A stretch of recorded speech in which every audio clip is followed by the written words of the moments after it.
Hey guys, tonight we're heading back to the misty highlands of 9th century Ethiopia, where you're about to discover how a bunch of sleepy monks accidentally changed the course of human history. Picture this, you're wrapped in rough woolen robes, your feet are freezing on stone floors, and it's 3 a.m. again. The bells are calling you to prayer, but your eyelids feel like they're made of lead. You probably won't survive a week of this medieval monastery schedule without some serious divine intervention, or at least a really good stimulant. So, before you get comfortable, take a moment to like the video and subscribe, but only if you genuinely enjoy what I do here. Drop a comment letting me know where you're listening from and what time it is there, or maybe what historical mystery you'd like us to explore next time. Now, dim the lights, maybe turn on a fan for that soft background hum, and let's ease into tonight's journey together. You stumble through the darkness of your stone cell, feeling along the cold walls for your prayer book. Outside, the Ethiopian highlands stretch endlessly under a canopy of stars so bright they seem close enough to pluck. But you're not admiring the scenery, you're fighting the most basic human need: sleep. Your monastery follows the ancient rule of vigils, which means you're expected to wake multiple times each night for prayer sessions that can last hours. The wooden door creaks as you push it open, joining a procession of equally drowsy brothers shuffling toward the chapel. Their faces are gaunt from fasting, their eyes hollow from chronic sleep deprivation. This isn't just spiritual dedication, it's a test of human endurance that would make modern sleep scientists weep. You're living on perhaps 4 hours of broken sleep per night, if you're lucky. Brother Dawit walks beside you, swaying slightly as he tries to stay upright. Yesterday during morning prayers, he fell asleep standing up and toppled backward into Brother Tekel, creating a domino effect that took down half the front row. The abbot was not amused. These incidents are becoming more frequent as the community grows larger and the prayer schedule more demanding. The chapel fills with the soft shuffle of sandaled feet and the rustle of rough fabric. Candles flicker in iron sconces, casting dancing shadows on ancient frescoes that depict saints who probably never had to deal with this level of sleep deprivation. You take your place on a wooden bench that's about as comfortable as sitting on a pile of rocks, which, given the monastery's construction budget, it might actually be. Brother Samuel begins the first chant, his voice cracking with exhaustion. The melody is beautiful, haunting even, but you can hear at least 3 brothers already snoring softly in the back rows. The irony isn't lost on you. You're here to praise creation, but you're too tired to appreciate the very life you're celebrating. Your head nods forward, jerking back up as you catch yourself falling asleep for the 5th time in 10 minutes. The abbot, Father Gevre, stands at the front with eyes that seem to burn with an inner fire. He never appears tired, never stumbles through prayers, never falls asleep during the eternal vigils. Some brothers whisper that he's achieved such a state of spiritual purity that sleep is merely optional for him. Others, less charitably, suggest he's surviving on pure stubbornness and possibly some kind of ancient stimulant that he's not sharing with the rest of you. You lean against the cold stone wall, feeling the dampness seep through your robes. The highland nights are bitter, and the monastery's heating system consists mainly of body warmth and prayer. Your stomach growls audibly. Another delightful aspect of monastic life is the single daily meal, usually consisting of bread that could double as building material and vegetables that have seen better decades. Historians still argue whether these extreme sleep schedules were originally designed as spiritual discipline, or if they were simply the result of not having enough to do during the day. After all, when your entertainment options are limited to copying manuscripts and contemplating eternity, maybe staying awake all night starts to seem reasonable. As the chanting continues, you notice Brother Johannes has developed an interesting technique for staying alert. He's discreetly pinching himself every few seconds. Brother Matthias has taken a different approach, standing with his back pressed against a particularly sharp corner of carved stone. The lengths people will go to avoid embarrassing themselves in front of God and their fellow monks would be amusing if you weren't so desperately tired yourself. The pre-dawn air carries strange scents from the surrounding forests, unfamiliar flowers, wild herbs, and something else you can't quite identify. Something that makes your nostrils twitch with interest despite your exhaustion. Little do you know that this mysterious aroma is about to change not just your sleepy monastery routine, but the entire trajectory of human civilization. Your eyelids grow heavy again as the familiar Latin phrases wash over you like a lullaby. Just as you're about to surrender to sleep's sweet embrace, a commotion outside breaks through your drowsy haze. Someone is shouting in the courtyard, and it sounds urgent. Father Gevre pauses mid-prayer, his eyebrows raised in the universal expression of, "This better be important." The chapel doors burst open, and Brother Kassa stumbles in, his robes torn and his eyes wide with something between terror and excitement. He's been missing for 3 days, sent to gather herbs in the forest and presumed lost to wild animals or bandits. But here he stands, very much alive, and practically vibrating with energy despite having been awake for who knows how long. "Father," he gasps, "I have discovered something extraordinary." Brother Kassa's tale begins like most monastery legends, with livestock behaving strangely. You listen with fascination as he describes his encounter with a local goat herder named Kaldi, though historians still argue whether this shepherd was a real person or simply a convenient story that grew more elaborate with each telling. According to Kassa's breathless account, you would have witnessed the most peculiar scene in the Ethiopian highlands, an entire herd of goats apparently having the time of their lives. Picture yourself following Kaldi through the misty morning forest, your bare feet silent on the moss-covered ground. The air is thin at this altitude, making every breath feel precious, and the canopy above filters the sunlight into dancing patterns of gold and green. You're tracking your wayward goats, again, because apparently being a shepherd in medieval Ethiopia involves more detective work than you'd expect. Then you hear it, a sound that makes you freeze mid-step. It's not the usual bleating of contented goats or even the alarmed cries of animals in distress. It's something altogether more festive. If goats could throw a party, this is what it would sound like. You push through a curtain of hanging vines and emerge into a clearing where your entire herd has lost its collective mind. The goats are dancing. Not just the playful hopping that young kids do, but full-blown, coordinated choreography that would make a Byzantine court dancer jealous. They're leaping over rocks with impossible grace, spinning in circles, and, most disturbing of all, they seem to be grinning. You've been herding goats for 15 years, and you've never seen them display this level of enthusiasm about anything except stealing your lunch. Brother Kassa claims that Kaldi stood there for nearly an hour, mouth agape, watching his usually docile animals perform what could only be described as interpretive dance. One particularly athletic goat named Burhanu, yes, Kaldi apparently named all his goats, executed a series of backflips that would have impressed Roman circus performers. Another goat, Almaz, was standing on her hind legs and swaying rhythmically, her eyes bright and alert in a way that seemed almost supernatural. You notice that all the goats are clustered around a particular shrub, its branches heavy with bright red berries that seem to glow in the dappled sunlight. The plant itself is unremarkable, about 6 feet tall,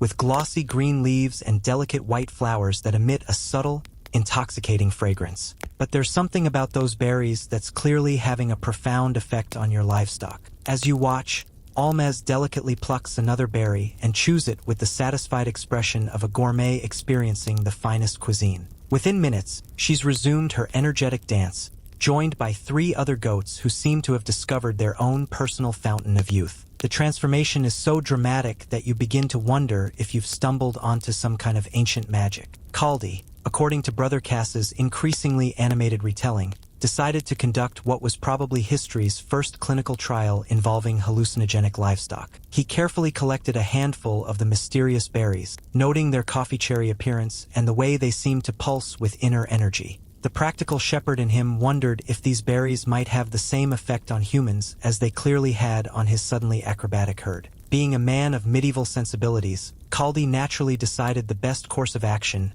was to eat a handful of unknown berries that had turned his goats into dancing dervishes. This is the kind of decision-making that makes you grateful for modern food safety regulations, but you have to admire his scientific curiosity. He popped 3 berries into his mouth, chewed thoughtfully, and waited to see if he would die, ascend to heaven, or start dancing with his goats. The taste was apparently remarkable, sweet and complex, with a slight bitterness that seemed to awaken every taste bud simultaneously. Within 20 minutes, Kaldi experienced what can only be described as the world's first caffeine high. His fatigue evaporated like morning mist, his mind became crystal clear, and he felt a surge of energy that made him want to run all the way to Constantinople and back. But here's where the story gets interesting from a historical perspective. Brother Kassa's account includes details that suggest this wasn't just a lucky accident. It was part of a much larger pattern of discovery that had been building for generations.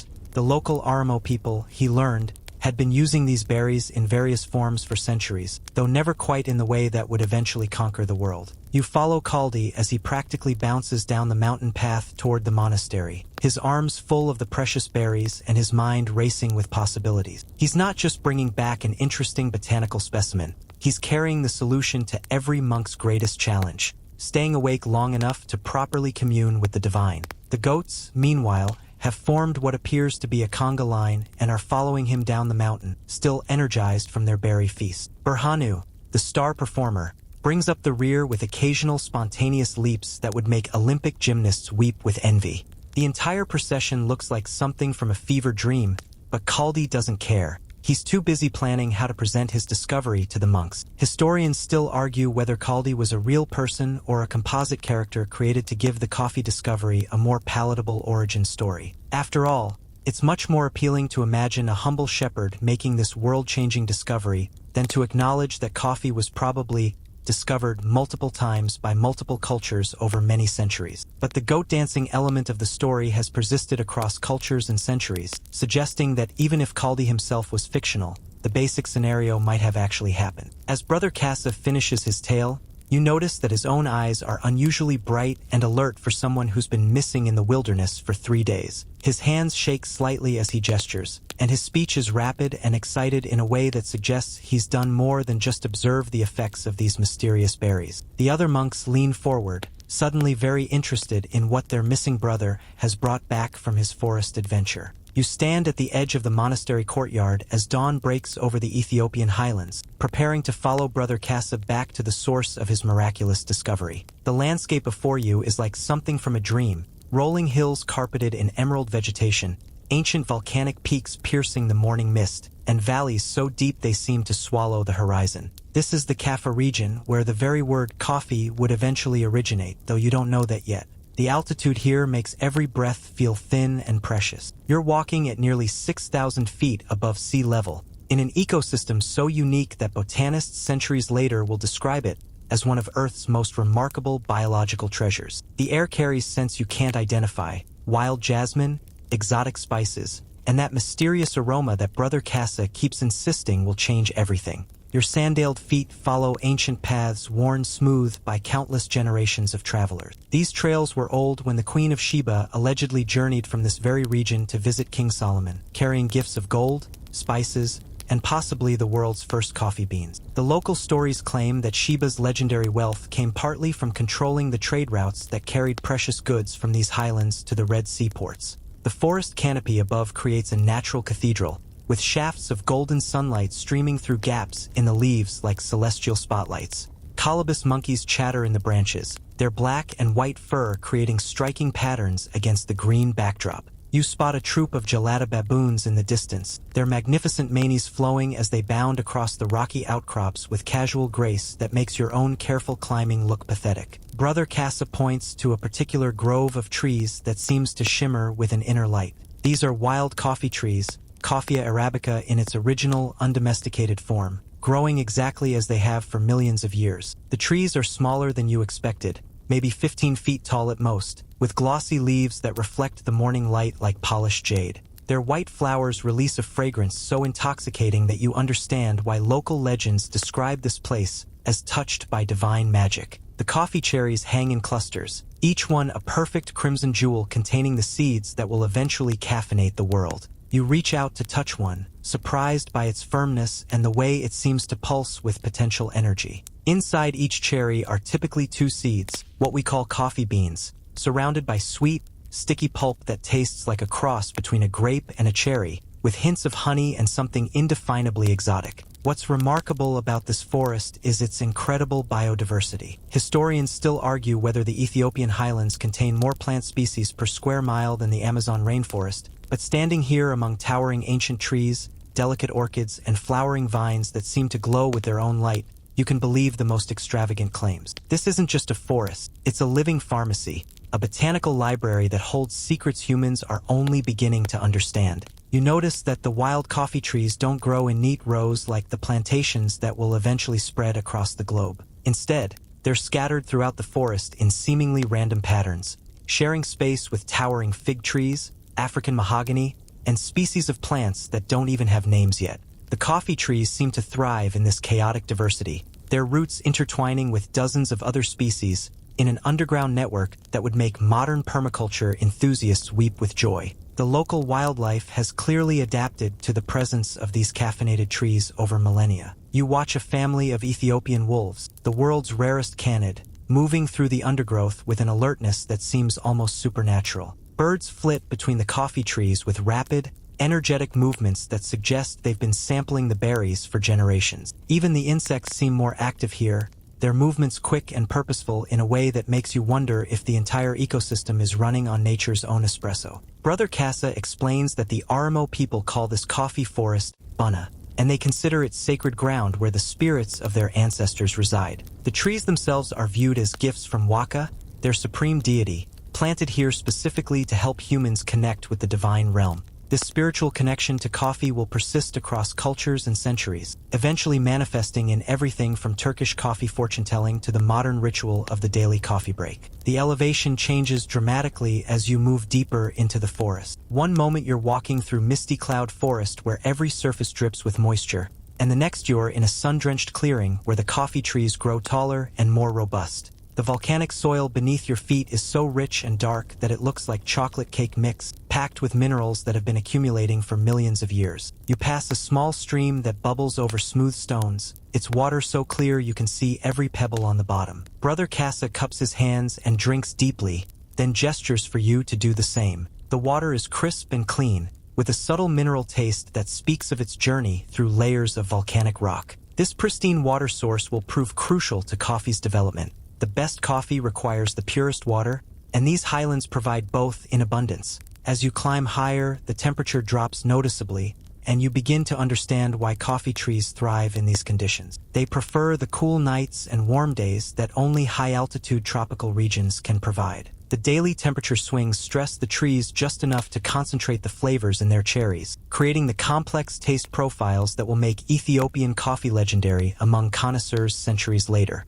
The forest is alive with sounds, not just the obvious birdsong and monkey chatter, but subtler voices that speak of an ecosystem in perfect balance. You hear the whisper of wind through coffee leaves, the gentle plop of ripe cherries falling to the forest floor, and the almost inaudible hum of millions of insects going about their business of pollination and decomposition. Brother Kassa stops beside a particularly magnificent coffee tree, its trunk thick with age and its branches heavy with fruit in various stages of ripeness. He explains that this tree is probably over 100 years old, possibly much older, and that the local Oromo families have been harvesting from it for generations. The tree has witnessed the rise and fall of kingdoms, the arrival of new religions, and countless seasonal cycles that have shaped the very DNA of its descendants. You reach up to pluck a perfectly ripe cherry, rolling it between your fingers as you contemplate the journey that brought you here. You settle beside an ancient fig tree while Brother Kassa introduces you to Mercuria, an elderly Oromo woman whose weathered hands seem to hold the wisdom of centuries. Her eyes crinkle with amusement as she watches your amazement at the coffee forest, clearly remembering her own first encounter with visitors who think they've discovered something new.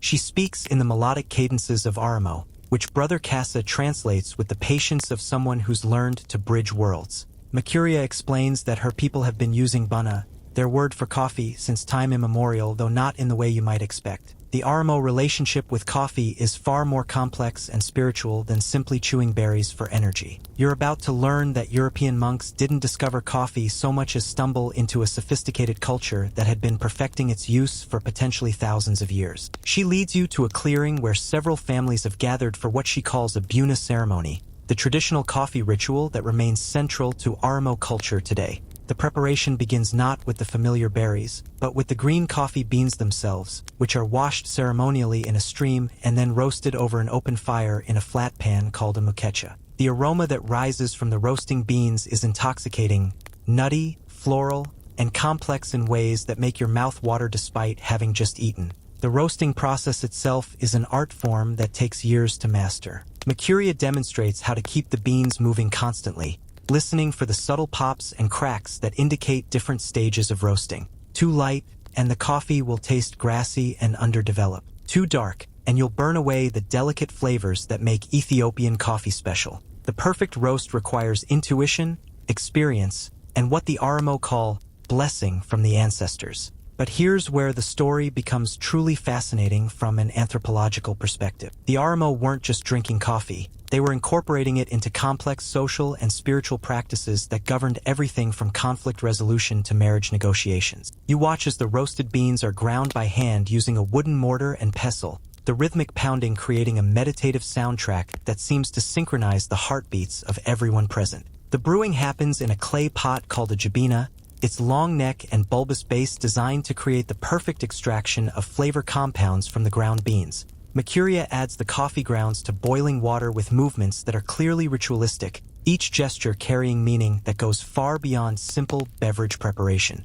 The first brew is called Abel, the second Rufa, and the third Baraka, a word meaning blessing that reveals coffee's spiritual significance in Oromo culture. Historians still argue whether the Oromo developed these complex coffee ceremonies independently or learned them from even older cultures that have since disappeared. Archaeological evidence suggests that people in this region were processing coffee-like plants as far back as the 6th century, possibly earlier. But the oral traditions of the Oromo reach back much further, telling stories of coffee use that predate written history by centuries or even millennia. You participate in the ceremony with the solemnity it deserves, understanding that you're witnessing something far more profound than a simple caffeine delivery system. The coffee is served in small handleless cups called chini, and the etiquette surrounding its consumption involves complex social protocols that reinforce community bonds and resolve disputes. You sip slowly, savoring flavors that are unlike anything you've experienced, bright and acidic, with notes of fruit, flowers,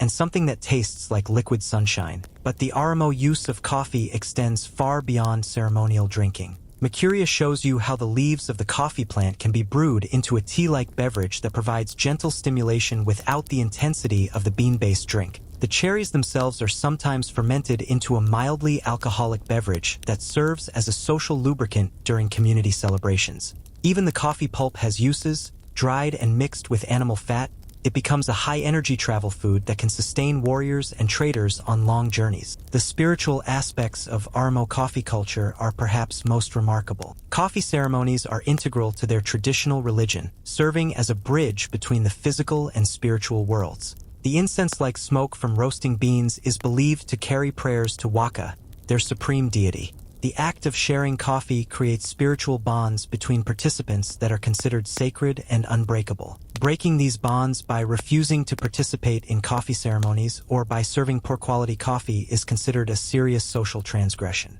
You learn that different regions of Oromo territory have developed distinct coffee varieties over centuries of careful selection. The beans from Harar have a wine-like complexity that European palates will eventually prize above all others. The coffee from Sidamo produces a bright, floral cup that seems to capture the essence of highland mornings. Each variety represents generations of accumulated knowledge about which trees produce the best fruit, when to harvest for optimal flavor, and how to process the beans to bring out their unique characteristics. The economic implications of this sophisticated coffee culture are staggering. The Oromo were running what amounted to a complex agricultural system based on sustainable forest management, selective breeding, and quality control centuries before Europeans even knew coffee existed. Their trade networks carried different coffee varieties across vast distances, creating the first truly international coffee market. Merchants from Arabia, Egypt, and even India traveled to Oromo territory specifically to acquire the finest coffee beans. Mercuria gestures toward the forest canopy,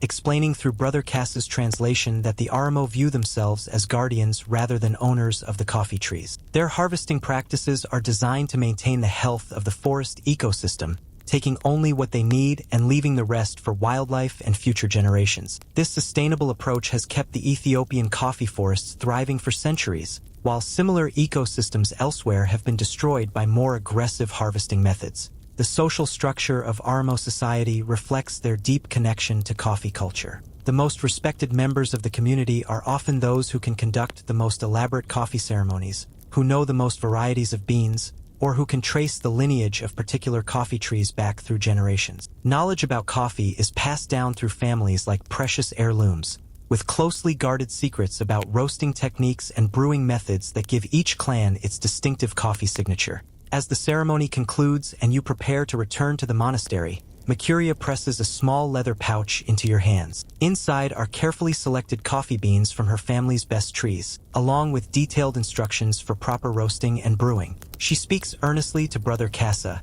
who translates her final words, "Tell your brothers that Bunna is not just a drink, it is a conversation with the divine." You find yourself in a completely different world as Brother Kassa leads you to a modest stone building tucked into a valley where Islamic Sufi mystics have established their own spiritual community. The contrast with your Christian monastery is immediately apparent. Where your brothers struggle with exhaustion, these Muslim devotees seem to vibrate with an almost supernatural energy. Their eyes are bright, their movements purposeful, and they display the kind of alertness that makes you wonder if they've discovered the secret to transcending human limitations. The leader of this Sufi community is Sheikh Omar, a man whose age is impossible to determine, but whose presence fills the room like concentrated starlight. His beard is meticulously groomed, his robes spotless despite the dusty highland environment, and his gaze holds the kind of intensity that suggests he's been staring directly into the divine for decades. When he speaks, his voice carries the authority of someone who has spent countless nights in deep communion with Allah,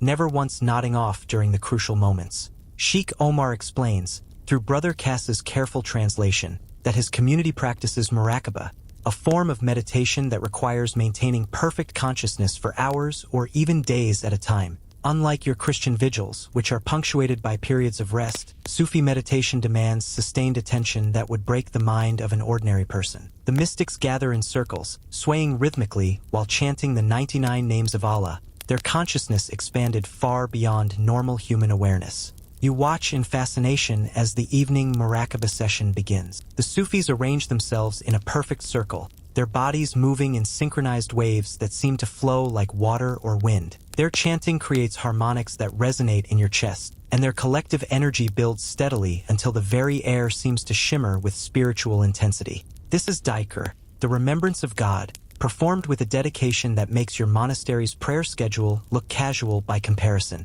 But here's where the story becomes truly extraordinary. Sheikh Omar reveals that his community has been using a mysterious drink called kawa to enhance their spiritual practices for nearly 2 centuries. The word itself comes from the Arabic root meaning to lack hunger, though its effects extend far beyond simple appetite suppression. This kawa is brewed from the same red berries that sent Chaldees goats into ecstatic dancing, but the Sufis have refined the preparation into something approaching alchemical precision. The brewing process takes place in a dedicated room that feels more like a laboratory than a kitchen. Clay vessels of various sizes line wooden shelves, each one designed for a specific stage of the kawa preparation. The Sufis have discovered that different roasting levels produce dramatically different effects on consciousness. Light roasts provide gentle alertness perfect for morning prayers, while darker roasts create the intense focus needed for all-night meditation sessions. You participate in the evening kawa ceremony with the reverence it clearly deserves. The beans are roasted fresh for each session, their aroma filling the preparation room with scents that seem to awaken parts of your brain you didn't know existed. The grinding is done by hand using specially consecrated mortars, and the brewing happens in silence broken only by whispered prayers. The resulting drink is unlike anything you've experienced, dark, complex, and powerful enough to make your entire nervous system sing with energy. Sheikh Omar explains that kawa is far more than a stimulant. It's a spiritual tool that opens the heart to divine presence. The Sufis have developed elaborate theories about how the drink affects different aspects of consciousness, from the nafs, ego self, to the ruh, spirit soul. Consumed with proper intention and in the correct spiritual context, kawa can facilitate mystical experiences that bring the devotee closer to direct knowledge of Allah. The effects are remarkable and immediate. Within minutes of drinking the kawa, you feel a transformation that goes beyond simple wakefulness. Your mind becomes crystal clear, your senses sharpen to an almost painful degree,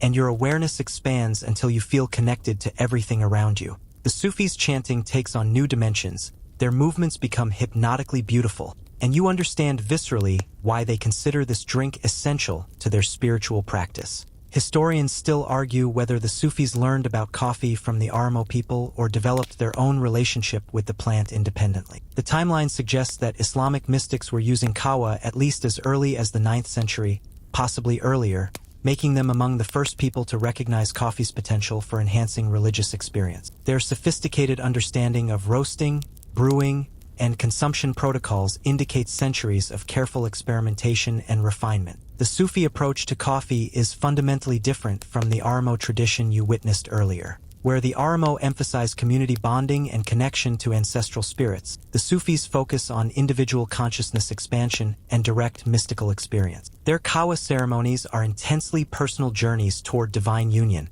supported by the collective energy of the group, but ultimately aimed at transcending ordinary human awareness entirely.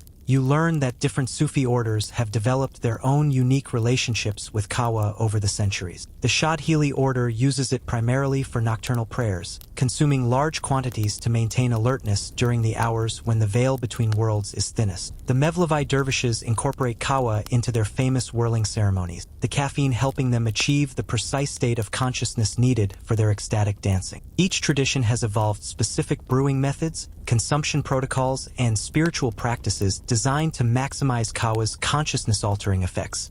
The theological implications of coffee use among Islamic mystics are fascinating and complex. Some Orthodox Islamic scholars initially viewed kawa with suspicion, arguing that any substance capable of altering consciousness must be haram, forbidden. But the Sufis developed elaborate theological justifications for their coffee use, citing Quranic verses about Allah providing all good things for human benefit and drawing parallels between coffee's awakening effects and spiritual awakening itself. Sheikh Omar shares stories of legendary Sufi masters whose coffee-enhanced mystical states produced profound spiritual insights and miraculous phenomena. There's the tale of Al-Hallaj, who supposedly sustained himself on nothing but kawa and divine love for 40 days while composing ecstatic poetry. Another story tells of a dervish who achieved such a perfect state of coffee-enhanced meditation that he levitated 3 feet off the ground for an entire night. His consciousness so expanded that his physical body became secondary. As the night progresses and you participate more deeply in the Sufi kawa ceremony,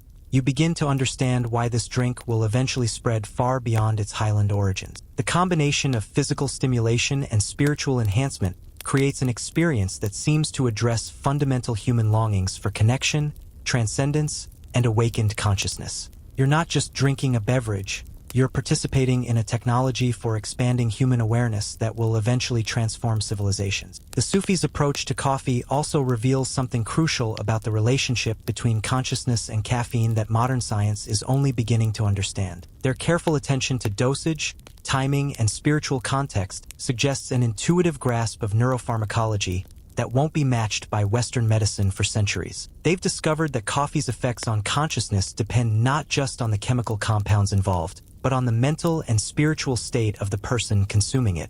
You return to your monastery as the first rays of dawn paint the highland peaks in shades of gold and crimson, your mind still buzzing from the powerful kawa experience with the Sufis. Father Gevre waits in the courtyard, his expression unreadable as he examines the leather pouch of coffee beans that Brother Kassa carries like a sacred relic. The other monks gather around, their faces displaying the perfect mixture of curiosity and terror that accompanies any potential change to their rigidly structured monastic routine. The abbot's first concern is entirely predictable. He wants to know if these mysterious berries represent some form of Islamic corruption that might contaminate the purity of their Christian devotion. After all, you've just returned from spending time with Muslim mystics, and the timing of this discovery seems suspiciously convenient. Father Gevre examines the coffee beans with the skeptical eye of a man who has seen too many brothers return from forest expeditions claiming to have found miraculous solutions to life's problem. Brother Kassa provides a diplomatically edited version of your adventures, emphasizing the Oromo origins of the coffee and downplaying the sophisticated Sufi brewing techniques you witnessed. Still, he can't hide his own obvious energy and alertness, which stands in stark contrast to the usual post-vigil exhaustion that affects every monk in the community. His hands gesture animatedly as he speaks, his eyes are bright despite having been awake for nearly 36 hours, and his voice carries an enthusiasm that makes the other brothers lean forward with interest. Father Gevre decides that the only responsible approach is to conduct a careful theological and practical evaluation of these berries before allowing their use in the monastery. This means you're about to witness history's first systematic coffee testing program, conducted with the methodical precision that medieval monks brought to everything from manuscript copying to beer brewing. The abbot assigns Brother Dawit, the same monk who recently toppled half the choir during morning prayers, to serve as the primary test subject. The first experiment takes place in the monastery kitchen, a stone-walled chamber that smells permanently of wood smoke and whatever vegetables have managed to survive the highland growing season. Brother Samuel, who serves as the community's cook by virtue of being the only monk who can prepare food without poisoning anyone, reluctantly agrees to assist with the coffee preparation. His culinary philosophy runs more toward edible than enjoyable, so you have low expectations for this initial brewing attempt. They start by simply boiling the coffee beans whole, like making soup with tiny red pebbles. The resulting liquid has the color of weak tea and a taste that Brother Dawit diplomatically describes as interesting. More accurately, it tastes like someone dissolved tree bark in warm water with a hint of berry flavor that might be pleasant if you could ignore the overwhelming bitterness. Brother Dawit drinks the entire cup with the stoic expression of a man fulfilling his duty to God and science, then waits to see if he will die, ascend to heaven, or simply fall asleep as usual. The effects are subtle but unmistakable. Within an hour, Brother Dawit displays a level of alertness during morning prayers that hasn't been seen since he entered the monastery 15 years ago.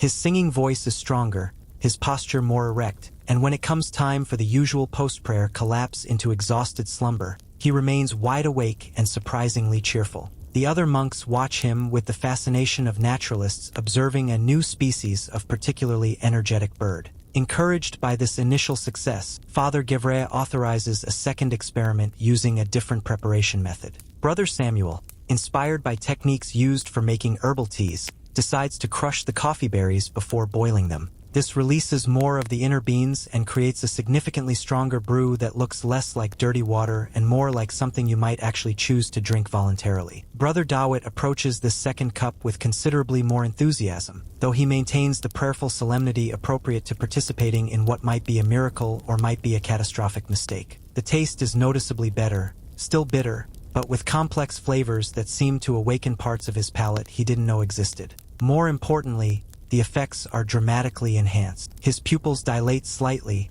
his speech becomes more animated, and he displays the kind of sustained energy that usually requires divine intervention. Historians still argue whether these early monastic coffee experiments were motivated primarily by practical concerns about staying awake for prayers, or by genuine scientific curiosity about the natural world. The truth is probably both. Medieval monks were among the most educated people of their time, and they approached new discoveries with the systematic methodology that would eventually evolve into modern scientific practice. The third experiment proves to be the breakthrough that changes everything. Brother Kassa, drawing on his observations of Sufi brewing techniques, suggests actually roasting the coffee beans before preparation. This requires careful attention to prevent burning, but the results are nothing short of revolutionary. The roasted beans produce an aroma that fills the entire kitchen with scents so appealing that monks begin appearing from all corners of the monastery, drawn by smells their brains interpret as something wonderful is happening here. Brother Samuel grinds the roasted beans using the same stone mortar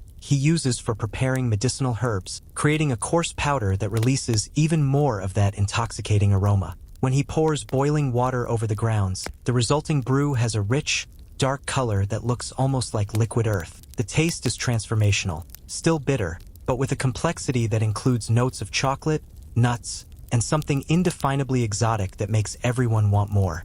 Brother Dawit's reaction to this properly prepared coffee is immediate and dramatic. His fatigue vanishes completely, replaced by an alertness and energy that seem almost supernatural. His mind becomes razor-sharp, his mood elevates to something approaching euphoria, and he volunteers to conduct extra prayer sessions just because he feels so remarkably good. The transformation is so obvious that even Father Gevre, despite his natural suspicion of anything that seems too good to be true, begins to show genuine interest. The theological implications are debated extensively over the following days. Some brothers worry that anything capable of producing such dramatic effects on human consciousness must involve demonic influence. Others argue that God would not have created something so beneficial if he didn't intend humans to use it. Brother Marcus, the monastery's designated theologian, spends hours researching scriptural passages that might relate to the consumption of stimulating berries. The practical benefits become undeniable as more monks begin participating in the coffee experiment. Night prayers improve dramatically as fewer brothers fall asleep standing up.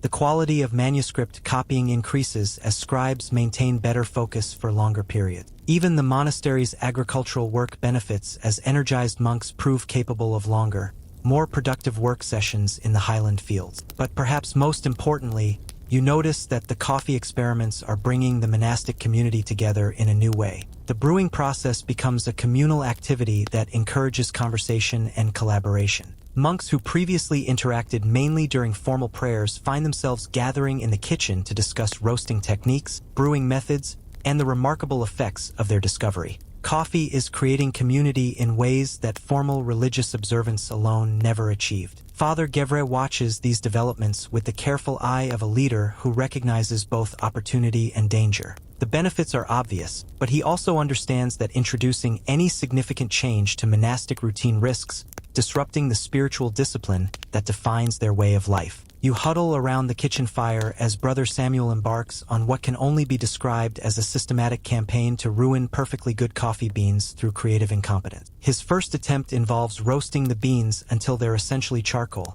producing a brew that tastes like someone dissolved burnt toast in swamp water. Brother Dawit, ever the faithful test subject, drinks it with the stoic expression of a martyr facing lions, then spends the next hour trying to scrape the taste off his tongue with his sleeve. The second disaster comes when Brother Samuel decides that if a little roasting is good, a lot must be better. He leaves the beans over the fire while attending to morning prayers, returning to find what were once precious coffee cherries transformed into small, smoking pebbles that crumble to ash at the slightest touch. The smell permeates the entire monastery with an aroma that suggests someone has been burning leather mixed with regret. Father Gevre is not amused, especially since those particular beans came from Mercuria's personal stash. Brother Marcus, the theologian, approaches the coffee preparation with the methodical precision he usually reserves for copying manuscripts. His first innovation is to sort the coffee cherries by size, color, and apparent ripeness, creating neat piles that look more like a scholarly exhibition than ingredients for a beverage.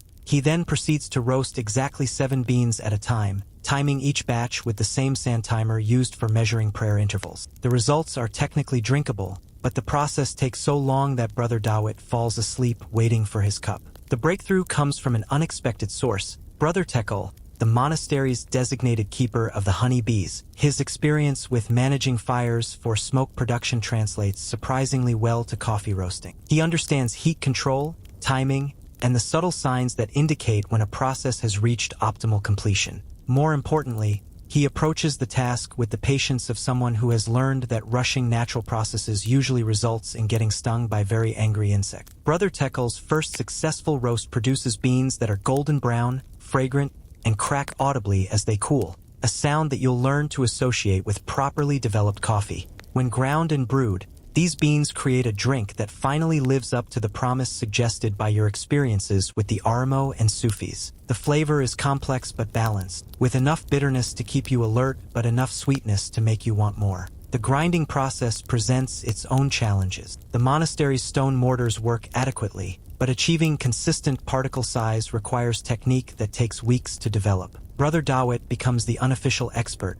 developing a rhythmic pounding motion that creates grounds fine enough to extract properly, but not so fine that they turn the coffee into mud. His technique becomes so refined that other monks begin timing their prayers to the steady rhythm of his coffee grinding. Water temperature emerges as another crucial variable that requires careful attention. Brother Samuel's initial approach of using actively boiling water produces coffee that tastes like liquid bitterness with hints of sadness. Brother Tekel discovers that letting the water cool slightly after boiling creates a more balanced extraction, though measuring slightly cooled proves challenging without modern thermometers. The solution involves timing, count to 30 after the water stops bubbling, then pour. The brewing vessels themselves become subjects of intense experimentation. Clay pots work well but are fragile and difficult to clean. Iron cauldrons are durable but impart a metallic taste that overwhelms the coffee's delicate flavors. Brother Marcus eventually crafts a brewing vessel from fired clay mixed with crushed volcanic rock,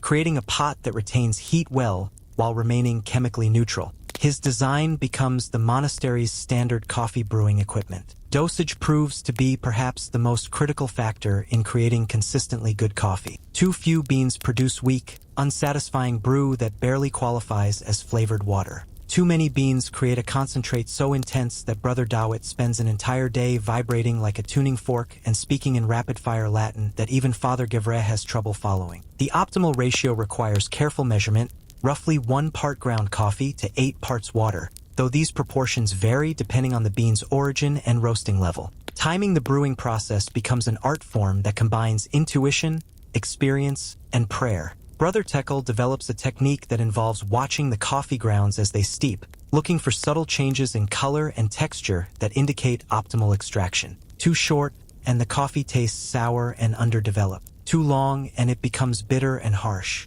The perfect brewing time turns out to be roughly the same duration as the monastery's standard preparatory prayer, about 4 minutes. Storage of the precious coffee beans presents another challenge in the highlands' unpredictable climate. Moisture ruins them quickly, turning them moldy and inedible within days. Excessive dryness makes them brittle and flavorless. Brother Samuel, drawing on his experience preserving vegetables through the long highland winters, develops a storage system using sealed clay jars with tight-fitting lids. The jars are kept in the coolest, driest part of the monastery, wrapped in wool to protect them from temperature fluctuations. Historians still argue whether these early monastic brewing experiments represented genuine innovation or simply the rediscovery of techniques already perfected by the Oromo and other indigenous people. The truth is probably both. While the basic principles of coffee preparation were already well established, the monks' systematic approach and careful documentation of variables created a foundation for the standardized brewing methods that would eventually spread throughout the Christian world. The social dynamics of coffee preparation prove as important as the technical aspects. The brewing process requires collaboration, one person to tend the fire, another to monitor the roasting, a third to handle the grinding and brewing. This collaboration breaks down some of the rigid hierarchies that normally govern monastery life, creating space for conversation and relationship building that extends far beyond the formal structures of religious observance. Brother Dawit emerges as the monastery's unofficial coffee expert, his palate refined by weeks of sampling every experimental brew produced in the kitchen. He develops an almost mystical ability to taste subtle differences in roasting levels, grinding consistency, and brewing technique. His detailed descriptions of coffee flavors introduce vocabulary that didn't previously exist in monastic discourse. Words like bright, earthy, floral, and complex begin appearing in contexts that have nothing to do with theology. The failed experiments prove as educational as the successes. Over-extracted coffee teaches valuable lessons about bitterness and the importance of precise timing. Under-roasted beans demonstrate why proper heat application is crucial for developing flavor compounds. Poorly ground coffee shows how particle size affects extraction rates and overall taste balance. Each mistake contributes to the growing body of knowledge that will eventually codify coffee preparation into something approaching reliable science. As the weeks pass, you notice that the monastery's entire rhythm begins to center around coffee preparation and consumption. The morning roasting session becomes a communal gathering that rivals morning prayers for attendance and enthusiasm. The afternoon brewing provides a natural break in the day's work that encourages reflection and conversation. Even evening prayers seem more focused and energetic as monks arrive fortified by their afternoon coffee dose. You witness the slow but inexorable transformation of your monastic community as coffee begins to weave itself into the very fabric of Ethiopian Christian life. What started as Brother Kassa's curious discovery has evolved into something approaching a religious revolution, though none of you quite realize it yet. The morning routine now includes not just the traditional call to prayers, but the gentle sound of coffee beans being roasted in clay pans, their crackling providing a new kind of musical accompaniment to your spiritual observances. Father Gevre, initially skeptical of any innovation that might disrupt centuries of established tradition, finds himself reluctantly acknowledging the undeniable benefits that coffee has brought to his community. The monks are more alert during prayers, more productive in their daily work, and, perhaps most surprisingly, more collegial in their interactions with each other. The communal coffee preparation has created bonds between brothers who previously knew each other only through formal religious protocols. Word of your monastery's remarkable discovery spreads through the network of Ethiopian Orthodox churches with the speed that only truly revolutionary news achieves. Visiting priests arrive with increasing frequency, ostensibly to discuss theological matters, but clearly more interested in sampling the mysterious brew that has reportedly transformed your community's spiritual practice. Each visitor leaves with a small supply of coffee beans and detailed instructions for proper preparation, carrying the seeds of caffeinated Christianity to every corner of the Ethiopian highlands. The theological debates surrounding coffee become increasingly sophisticated as more religious scholars encounter its effects. Brother Marcus has developed an elaborate theory that coffee represents a divine gift specifically designed to enhance Christian contemplation, pointing to scriptural passages about God providing every good and perfect gift for human benefit. He argues that the alertness coffee provides allows deeper engagement with prayer and scripture study, making it not just permissible but actually spiritually beneficial for serious Christians. Not everyone agrees with this interpretation. Brother Johannes, the monastery's most conservative member, maintains that any substance capable of altering human consciousness must be viewed with suspicion. He cites various church fathers who warned against seeking spiritual experiences through material means, arguing that true Christian devotion should require no external aids beyond scripture and prayer. His concerns reflect broader tensions within Ethiopian Christianity about the proper relationship between physical and spiritual practices. The practical implementation of coffee culture within monastic life requires careful navigation of established religious protocols. Father Gevre institutes specific times for coffee consumption that complement rather than compete with traditional prayer schedules. The morning roasting session becomes a form of meditation in itself, with monks maintaining silence while focusing intently on the subtle changes in bean color and aroma. The afternoon brewing is positioned as preparation for evening prayers, a way of sharpening mental focus for more effective spiritual practice. You participate in the development of distinctly Christian coffee rituals that blend traditional Ethiopian practices with monastic customs.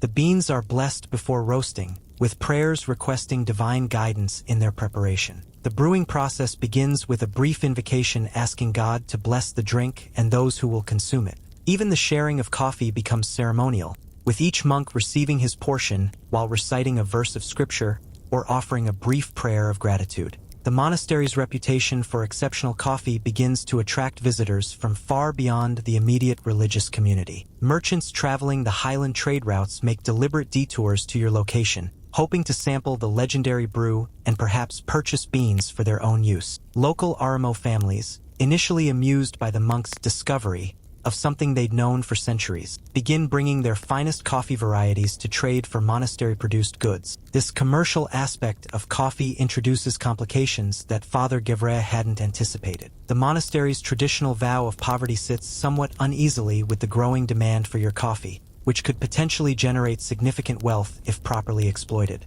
The abbot decides that any profits from coffee sales should be used exclusively for charitable purposes, feeding the poor, supporting other monasteries, and funding the copying of religious manuscripts. The standardization of coffee preparation becomes a matter of religious discipline as important as any other aspect of monastic life. Brother Tekle, now recognized as the monastery's master roaster, develops detailed protocols that ensure consistent quality and preserve the sacred nature of the coffee-making process. These protocols are copied into the monastery's official records alongside liturgical instructions and theological treatises, giving coffee preparation the same documentary status as established religious practices. Historians still argue whether Ethiopian Orthodox Christianity's embrace of coffee represented a genuine theological innovation or simply practical adaptation to a useful discovery. The documentary evidence suggests both factors played important roles. While the practical benefits of increased alertness were undeniable, the sophisticated theological justifications developed by monks like Brother Marcus indicate serious religious engagement with coffee's spiritual implications. The influence of coffee on Ethiopian Christian art and literature becomes apparent as illuminated manuscripts begin incorporating coffee-related imagery into their decorative borders. Coffee plants appear alongside traditional Christian symbols, and some texts include elaborate metaphorical passages comparing coffee's awakening effects to spiritual enlightenment.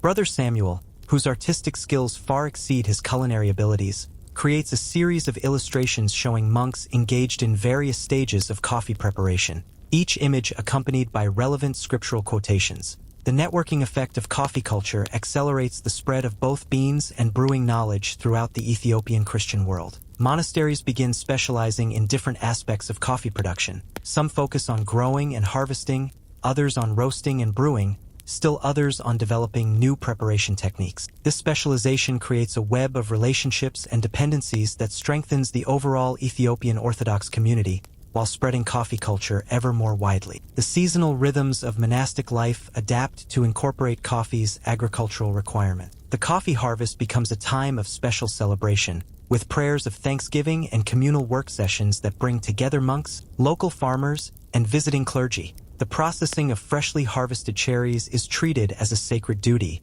with experienced monks teaching newcomers the proper techniques for selecting, drying, and storing the precious beans. As coffee culture becomes more established within Ethiopian Christianity, you notice subtle changes in the theological emphasis of sermons and religious instruction. There's increased attention to passages about God's provision for human needs, greater emphasis on the sanctity of agricultural work, and more frequent references to the importance of community cooperation in spiritual development. Coffee hasn't changed the fundamental doctrines of Ethiopian Orthodox Christianity, but it has influenced how those doctrines are understood and applied. The monastery's daily schedule evolves to accommodate the realities of coffee culture, while maintaining the essential structure of religious observance. Morning prayers are followed by communal coffee roasting, creating a natural transition from formal worship to practical work. Afternoon coffee preparation provides a contemplative break that prepares the community for evening prayers. The rhythm feels natural and sustainable, suggesting that coffee integration represents evolution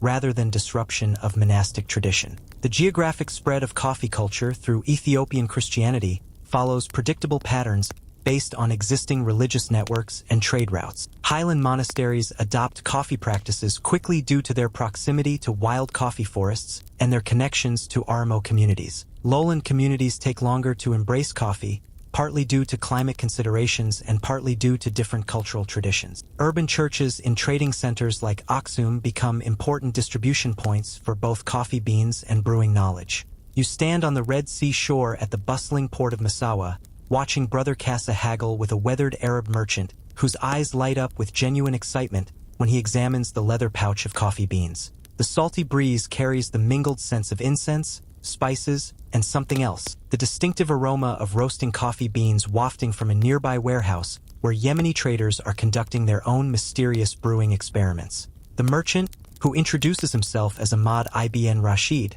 speaks a mixture of Arabic and broken Amharic as he explains that word of the Ethiopian highlands' miraculous berries has already reached the coffee houses of Mocha across the narrow stretch of water. Yemeni Sufi communities, it seems, have been experimenting with their own versions of the Kawa ceremony, though their techniques remain crude compared to the sophisticated methods your monastery has developed over months of careful refinement. You watch as Ahmad demonstrates the Yemeni brewing process, which involves boiling the entire coffee cherry, pulp, skin, and beans together to create a beverage that looks more like fruit punch than the dark, complex brew you've grown accustomed to. The taste is sweet and mildly stimulating, but it lacks the concentrated power and nuanced flavors that proper roasting and grinding produce. Ahmad admits that his people have been struggling to recreate the legendary effects reported by travelers returning from Ethiopian monasteries. The commercial potential of this cross-cultural coffee exchange becomes immediately apparent. Ahmad offers to trade valuable goods, silk from India, precious metals from Nubian mines,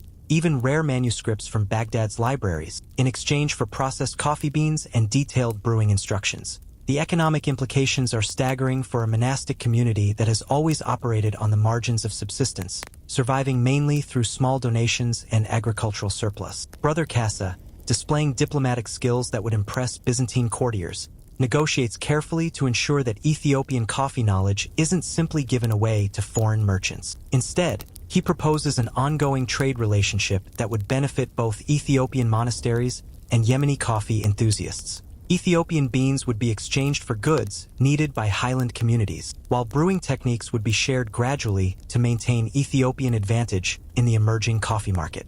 The logistics of transporting coffee across the Red Sea present challenges that require innovative solutions. The beans must be protected from moisture during the sea voyage, while maintaining the careful storage conditions that preserve their flavor and potency. Ahmad suggests using sealed ceramic containers lined with beeswax, packed with dried grass to prevent movement during rough seas. The containers themselves become valuable trade goods, since Yemeni potters haven't yet mastered the ceramic techniques needed for proper coffee storage.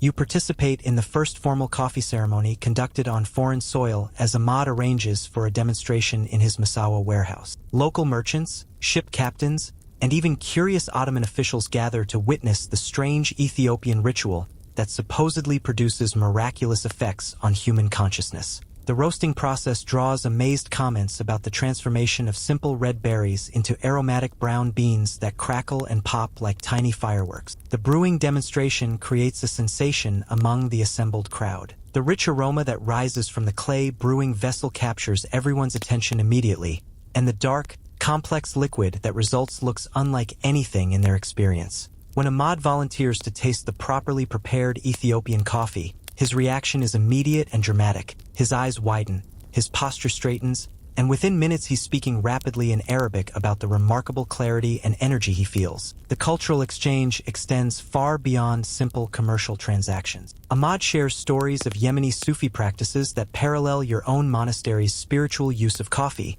describing all-night prayer sessions enhanced by communal coffee consumption. The Yemeni approach emphasizes group consciousness and collective spiritual experience, whereas Ethiopian Christian coffee culture focuses more on individual alertness and personal communion with the divine. Historians still argue whether the introduction of Ethiopian coffee to Yemen represents the true beginning of global coffee culture, or merely one step in a much longer process of cultural diffusion. The evidence suggests that coffee knowledge had been crossing the Red Sea in both directions for decades, but the systematic exchange initiated by your monastery's trade relationships accelerated the spread of standardized brewing techniques and created the foundation for Yemen's eventual dominance of international coffee commerce. The Yemeni coffee cultivation efforts begin almost immediately as Ahmad arranges for Ethiopian coffee seeds to be transported to the terraced highlands around Mocha and Sana'a. The climate and altitude of Yemen's coffee-growing regions closely resemble the Ethiopian highlands, making successful transplantation feasible with proper care and attention.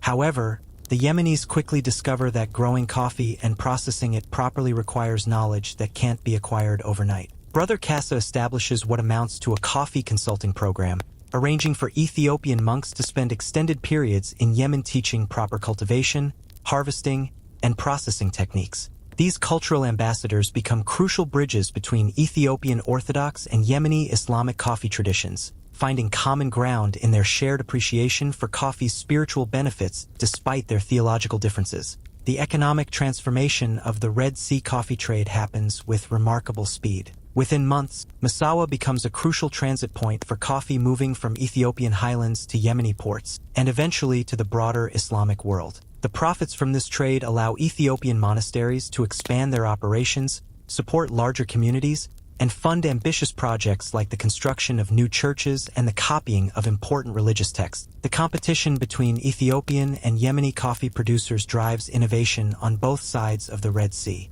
Ethiopian monks refine their roasting techniques to create even more complex and appealing flavors, while Yemeni farmers experiment with different growing methods and processing approaches. This competitive dynamic accelerates the development of coffee culture in both regions, creating a feedback loop of improvement and innovation that benefits everyone involved. The standardization of coffee quality becomes essential as the trade volume increases and buyers become more discriminating. Ethiopian monasteries develop grading systems that classify beans based on size, color, and flavor characteristics. The finest grades are reserved for export to wealthy Yemeni merchants, while lower grades serve local consumption needs. This quality hierarchy creates market incentives for continuous improvement in coffee production method. The cultural impact of the coffee trade extends into unexpected areas of Ethiopian and Yemeni society. Ethiopian monks begin learning Arabic to communicate more effectively with their trading partners, while Yemeni merchants study Ethiopian languages and customs to better understand their suppliers. This linguistic and cultural exchange enriches both communities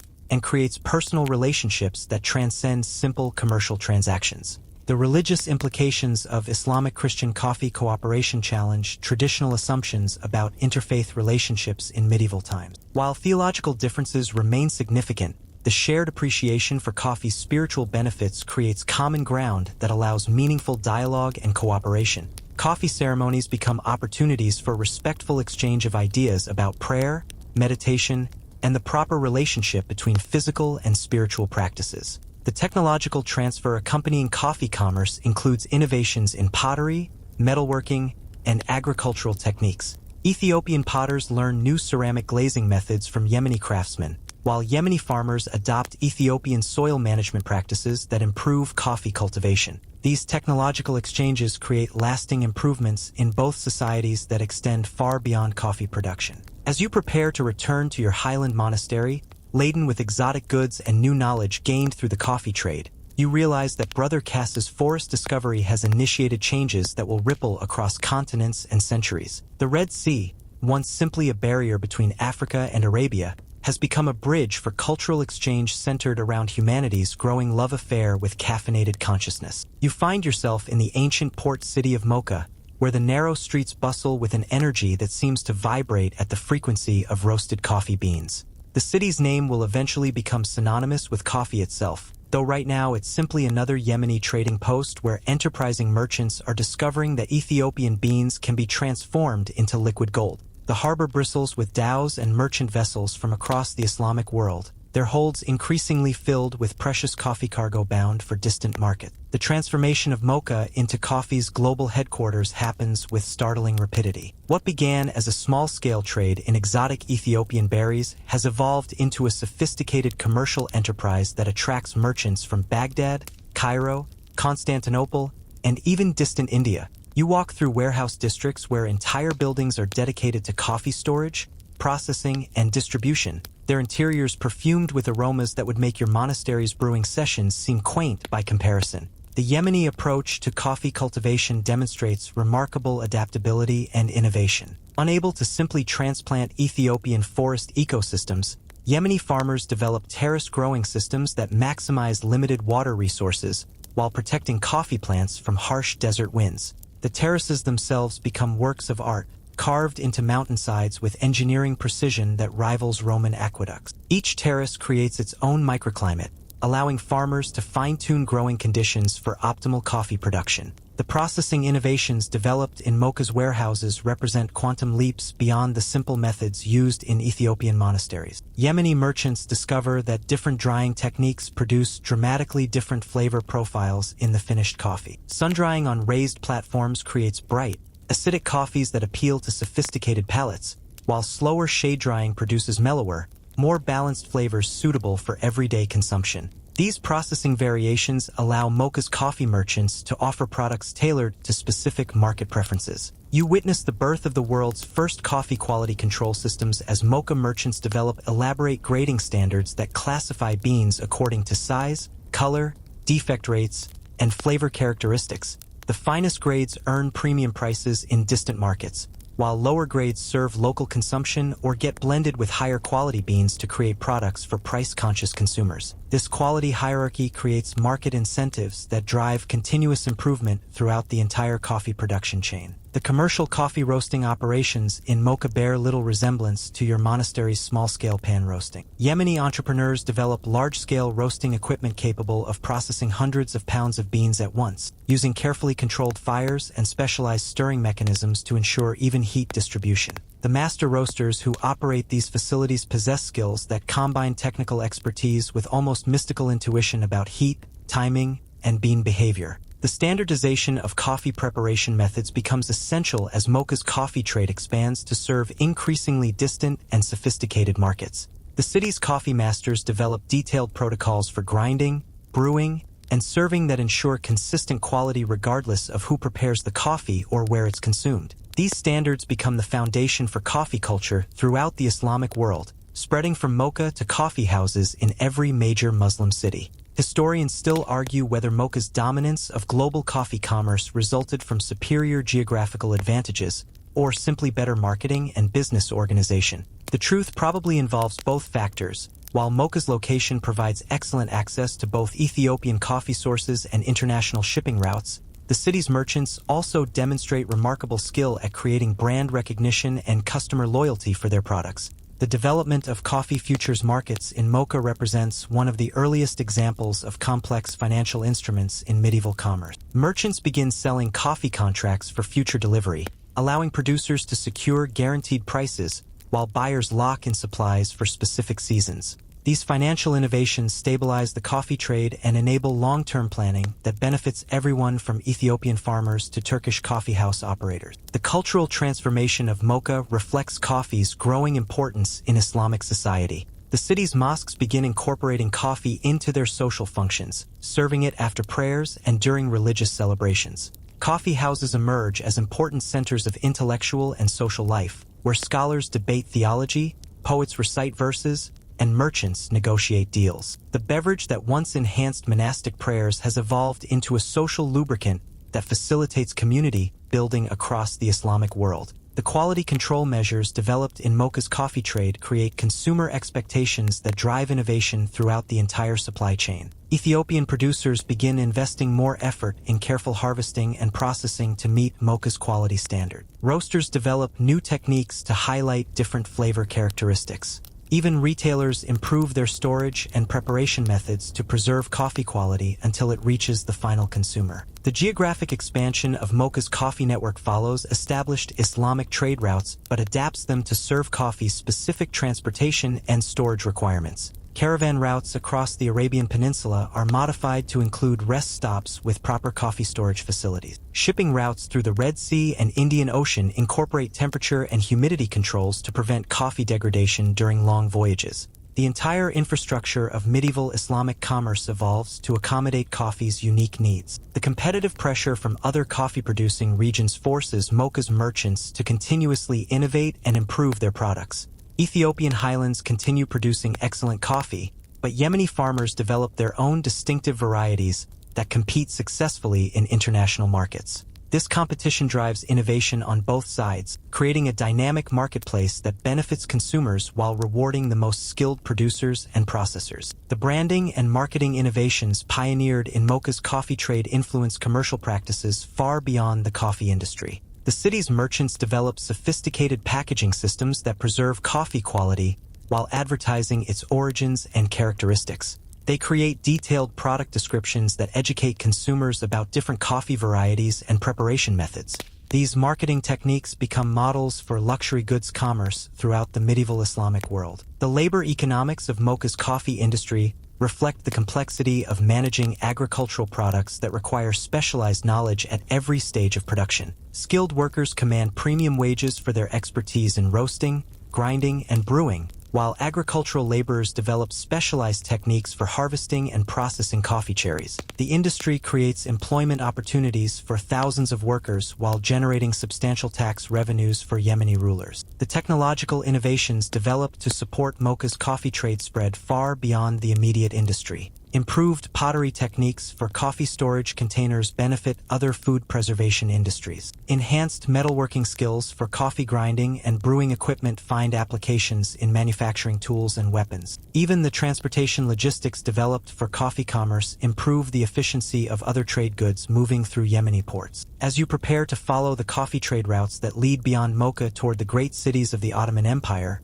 you realize that what began as Brother Kassa's curious discovery in an Ethiopian forest has transformed into a commercial phenomenon that's reshaping international trade patterns. The humble berries that once helped sleepy monks stay awake for prayers have become a commodity valuable enough to influence the policies of empires and the destinies of nations. You board a heavily laden dhow in Mocha's bustling harbor, its hold filled with carefully packed coffee beans destined for the cosmopolitan coffee houses of Constantinople. The journey through the Red Sea and up through Ottoman waters takes you past ancient trading posts where merchants have been exchanging goods since before the pyramids were built, but now coffee has become the most coveted cargo on vessels that once carried mainly silk, spices, and precious metals. The Ottoman Empire's relationship with coffee begins with typical imperial suspicion of anything that might disrupt social order or challenge established authority. Sultan Murad IV, whose reign coincides with coffee's arrival in Constantinople, initially views the new beverage with the same wariness he reserves for potential military threats. After all, any substance capable of keeping people awake and alert all night could theoretically facilitate plotting against the government, and the communal nature of coffee consumption creates opportunities for seditious gathering. You witness the empire's first coffee house opening in the Tatakali district of Constantinople, a modest establishment that attracts curious customers through the irresistible aroma of roasting beans and the exotic novelty of the strange new drink from Arabia. The proprietor, a Yemeni merchant named Hakm, has invested his life savings in creating what he hopes will become a profitable enterprise, though he has no idea he's establishing the foundation for one of history's most influential social institutions. The interior of this pioneering coffee house bears little resemblance to the elaborate establishments that will eventually grace every major Ottoman city. Simple wooden benches line the walls, low tables accommodate small groups of customers, and the centerpiece is a large copper pot suspended over glowing coals where coffee brews continuously throughout the day. The atmosphere is thick with aromatic smoke and animated conversation conducted in the dozen languages that flow through Constantinople's cosmopolitan streets. The early customers represent a fascinating cross-section of Ottoman society, merchants seeking stimulation for long business negotiations, scholars who appreciate coffee's mind-sharpening effects, artisans looking for social interaction after solitary workdays, and curious government officials investigating reports of this new gathering place. The diversity of patrons creates an intellectual ferment that would be impossible in more socially stratified venues, making coffee houses inadvertent centers of democratic discourse. The brewing techniques employed in Constantinople's first coffee houses represent significant advances over the methods you learned in Ethiopian monasteries and Yemeni warehouses. Ottoman craftsmen developed specialized equipment including long-handled copper pots called sez that allow precise temperature control during brewing, and distinctive small cups that concentrate coffee's aroma while keeping it at optimal drinking temperature. These technical innovations enhance both the flavor and the ceremonial aspects of coffee consumption. The social protocols surrounding coffeehouse behavior evolve rapidly as customers and proprietors work out the unwritten rules governing this new form of public interaction. Regular customers develop assigned seats and established social hierarchies based on coffee knowledge, business acumen, or conversational skills. Games like backgammon and chess become standard coffeehouse entertainment, while storytellers and musicians find eager audiences among caffeine-enhanced patrons who can appreciate subtle artistic nuances. Historians still argue whether Ottoman coffee houses represented genuine democratic spaces or simply provided the illusion of social equality while reinforcing existing power structures. The evidence suggests both interpretations contain truth. While coffee houses did create unprecedented opportunities for cross-class interaction, they also developed their own forms of exclusion and hierarchy that reflected broader Ottoman social patterns. The intellectual impact of coffeehouse culture on Ottoman society proves more significant than anyone initially anticipates. The combination of mental stimulation from coffee and social interaction with diverse conversation partners creates an environment that encourages innovative thinking and creative problem-solving. Poets develop new verse forms, merchants devise novel business strategies, and scholars pursue research directions they might never have considered in more traditional academic settings. The economic implications of coffee culture extend far beyond the obvious profits from selling coffee beverages. Coffee houses create demand for specialized furniture, serving equipment, and entertainment services. They generate employment for roasters, servers, entertainers, and suppliers. Most importantly, they facilitate business transactions by providing neutral venues where merchants from different backgrounds can meet, negotiate, and build relationships essential to commercial success. The political dimensions of coffeehouse culture prove more controversial and ultimately lead to periodic government crackdowns. The informal, egalitarian atmosphere of coffee houses creates spaces where political criticism can flourish, and the alertness induced by coffee consumption makes patrons more likely to engage in passionate political discussions. Ottoman authorities recognized that coffee houses could become centers of opposition organizing, leading to a complex dance between tolerance and repression that continues for centuries. The religious establishment's response to coffee culture reflects broader tensions within Islamic society about innovation, social change, and proper religious practice. Conservative clerics argue that coffee houses distract believers from their religious obligations and create opportunities for sinful behavior including gambling, idle conversation, and mixing between social classes. Progressive religious leaders counter that coffee's alertness-enhancing properties actually improve the quality of prayer and religious study. The coffee preparation rituals developed in Ottoman coffee houses become increasingly elaborate and ceremonial, transforming the simple act of brewing coffee into a form of performance art. Master coffee makers develop signature techniques that attract customers specifically to witness their brewing expertise. The grinding, measuring, heating, and serving of coffee becomes a choreographed sequence that rivals religious ceremonies for precision and symbolic significance. The competitive dynamics between different coffee houses drive continuous innovation in both coffee quality and customer experience. Proprietors experiment with different bean varieties, roasting techniques, and serving styles to differentiate their establishments. Some coffee houses specialize in strong, bitter coffee that appeals to serious business discussions, while others offer sweeter, more accessible blends suitable for social gatherings and entertainment. The expansion of coffeehouse culture throughout the Ottoman Empire follows predictable patterns based on existing urban centers and trade routes. Major cities like Aleppo, Damascus, and Cairo develop thriving coffeehouse districts that serve as models for smaller provincial towns. The standardization of coffeehouse practices across the empire creates a shared cultural experience that reinforces Ottoman identity while accommodating local variations and preferences. The architectural evolution of coffee houses reflects their growing importance in Ottoman urban life. Early establishments occupy converted residential or commercial spaces, But purpose-built coffee houses begin appearing within decades of coffee's introduction.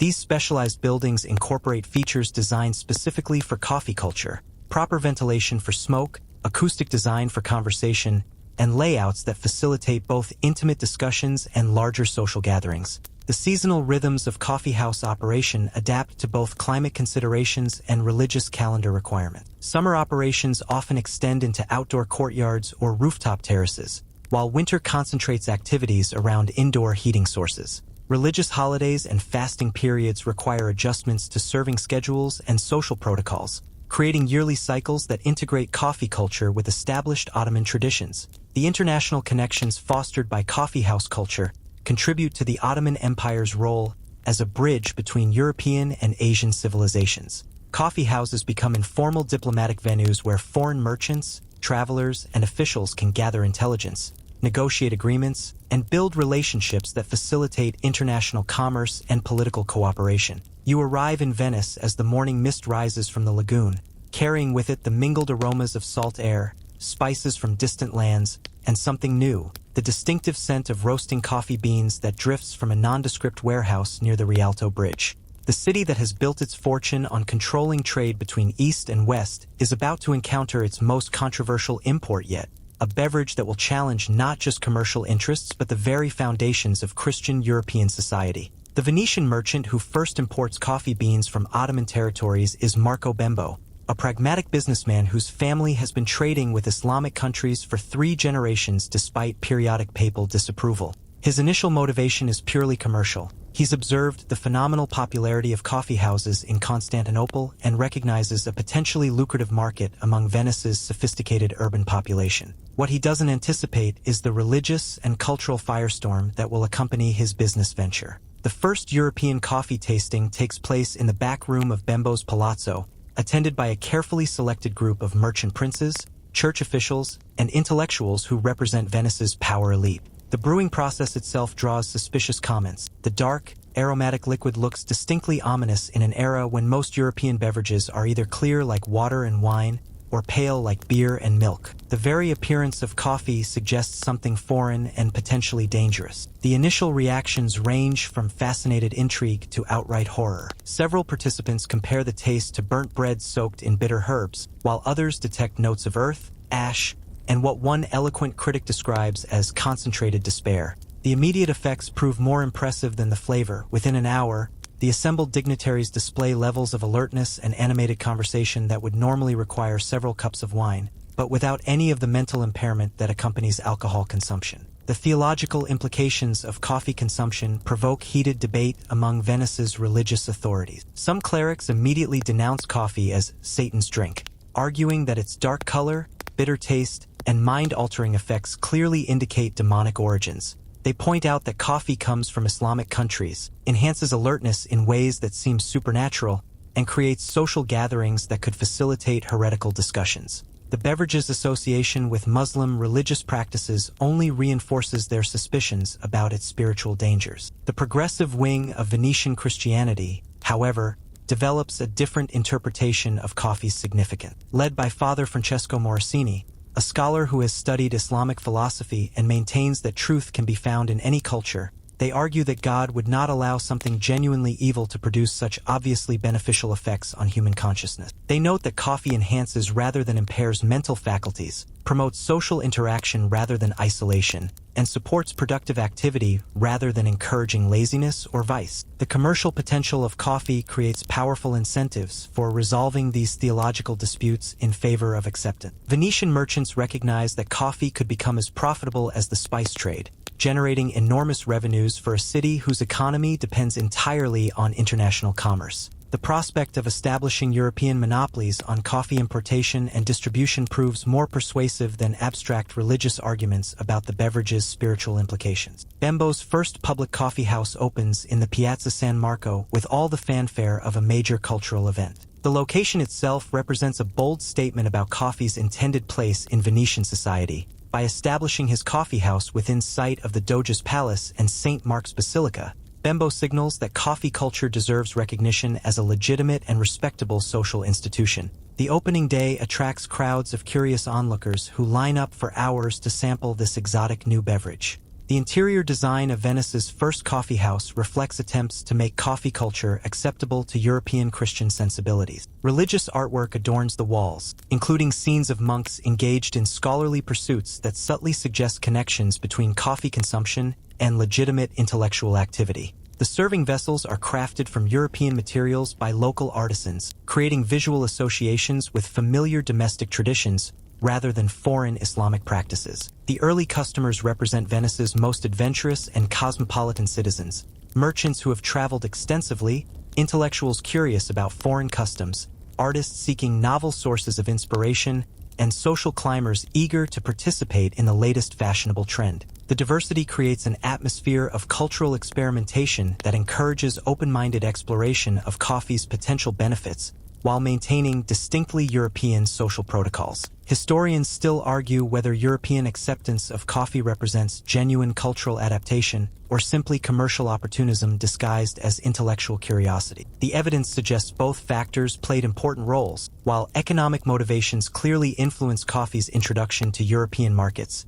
the beverage's subsequent integration into European social life required genuine appreciation for its consciousness-enhancing effects and social benefits. The preparation techniques employed in Venetian coffee houses initially follow Ottoman models quite closely, but European innovations begin appearing almost immediately. Venetian glassmakers develop new serving vessels that showcase coffee's rich color while providing better heat retention. Local metalworkers create brewing equipment adapted to European kitchen technologies and aesthetic preferences. These technical modifications help establish coffee culture as distinctly European rather than simply imported Islamic practice. The social protocols surrounding coffee house behavior in Venice differ significantly from Ottoman precedents, reflecting European cultural values and social hierarchy. Venetian coffee houses maintain more formal atmosphere, with designated seating arrangements that reflect customers' social status and elaborate service rituals that emphasize the beverage's exotic origins.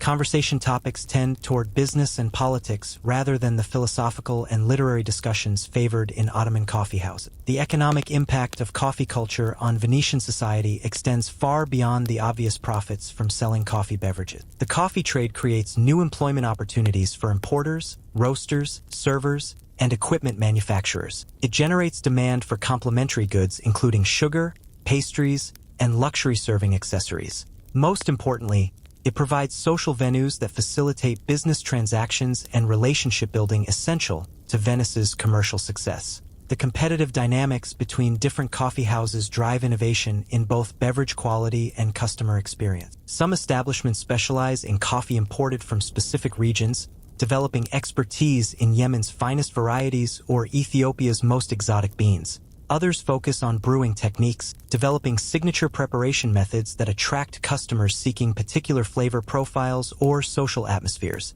The religious controversy surrounding coffee consumption continues simmering beneath the surface of its commercial success. Conservative religious factions periodically call for coffee house closures, citing concerns about social disorder, moral corruption, and foreign influence. Liberal clerics defend coffee culture by emphasizing its contributions to intellectual activity and social cooperation, arguing that coffee houses actually strengthen Christian community bonds rather than undermining them. The international connections fostered by coffee culture contribute to Venice's role as a bridge between European and global civilizations. Coffee houses become informal information exchanges where merchants, diplomats, and travelers share intelligence about political developments, economic opportunities, and cultural innovations from around the world. The alertness induced by coffee consumption makes these information exchanges more productive and memorable. The seasonal rhythms of coffee house operation in Venice adapt to both climate considerations and religious calendar requirements. Summer operations often extend onto outdoor terraces overlooking the canals, while winter concentrates activities around indoor heating sources.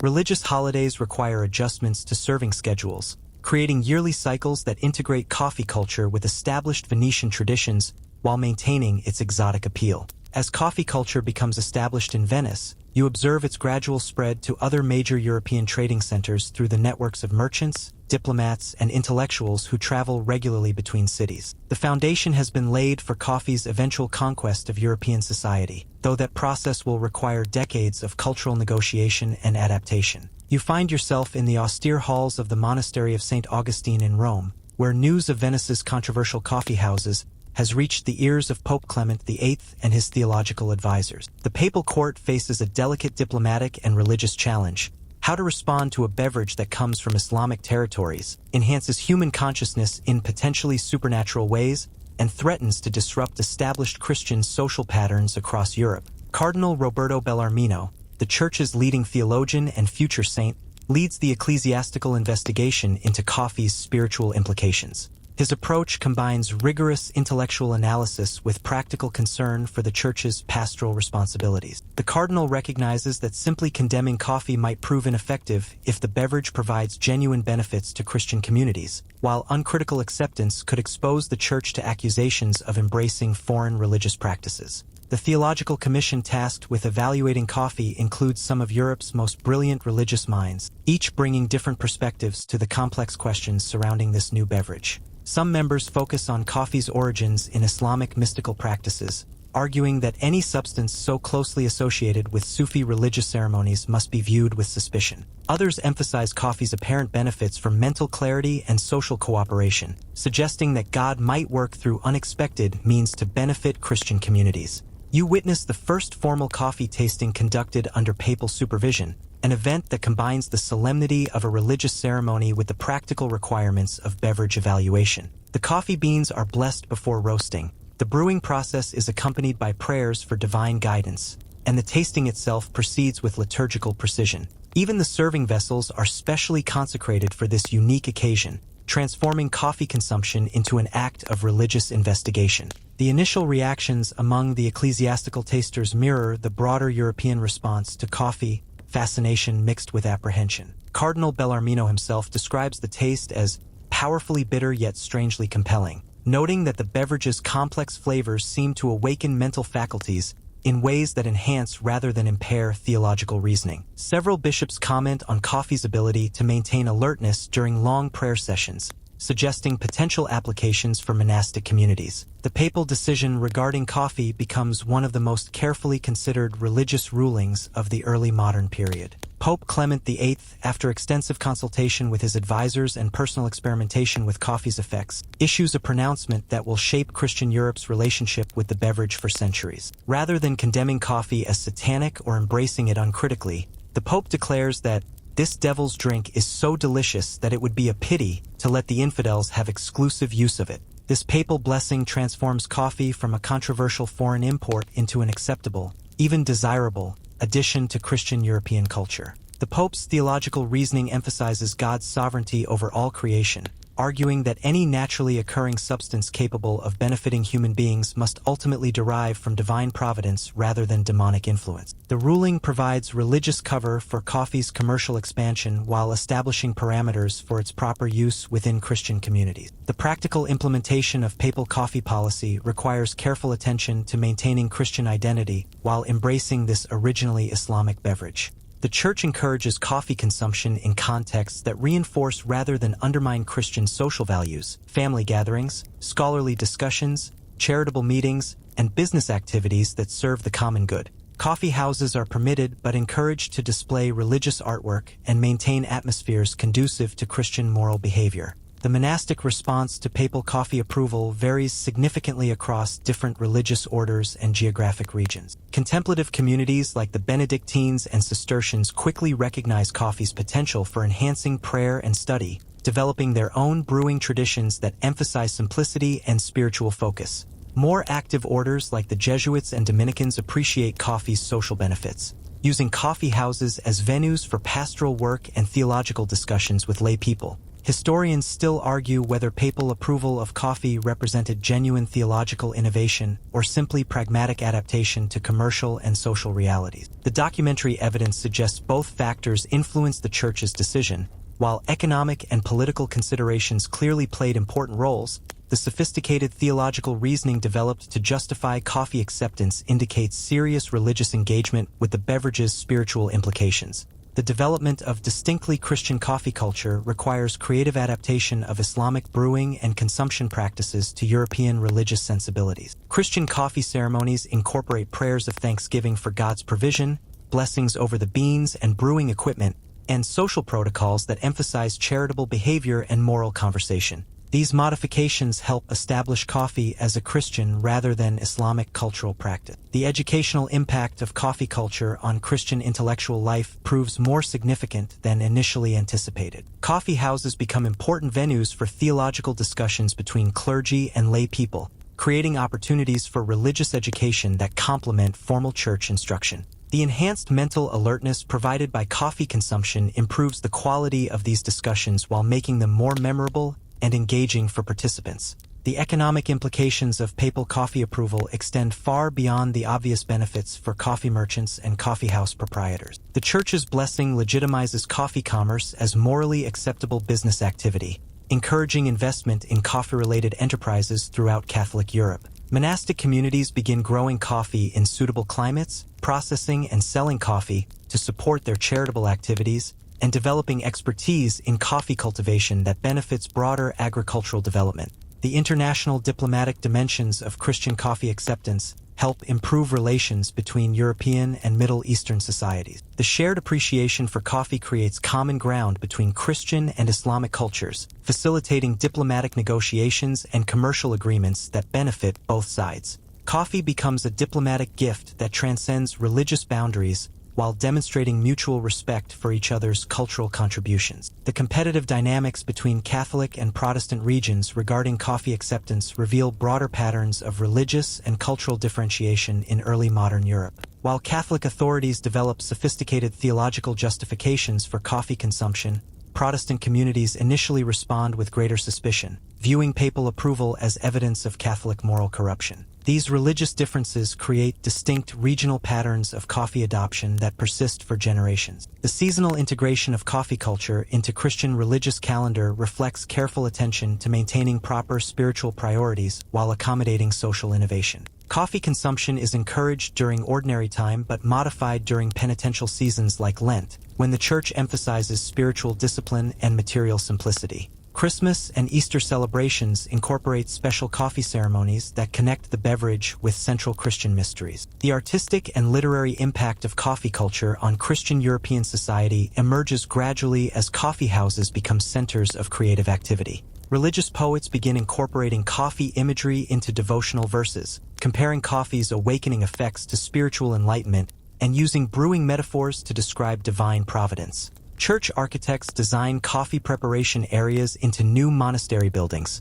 recognizing coffee's permanent place in Christian community life. The medical and scientific investigation of coffee's effects on human health receives church encouragement as part of broader Christian commitment to understanding God's creation. Physician monks study coffee's impact on various ailments, developing therapeutic applications that demonstrate divine wisdom in providing natural remedies for human suffering. These investigations contribute to growing European scientific knowledge while reinforcing theological arguments about coffee's beneficial divine origins. As papal approval settles the fundamental religious questions surrounding coffee, you observe the rapid expansion of coffee culture throughout Catholic Europe. The foundation has been established for coffee's transformation from exotic foreign import to essential element of European Christian civilization, though regional variations and ongoing theological refinements will continue shaping its development for centuries to come. You stand on the deck of a Portuguese caravel as it cuts through the warm waters of the Indian Ocean, its hold filled with coffee seedlings carefully wrapped in protective cloth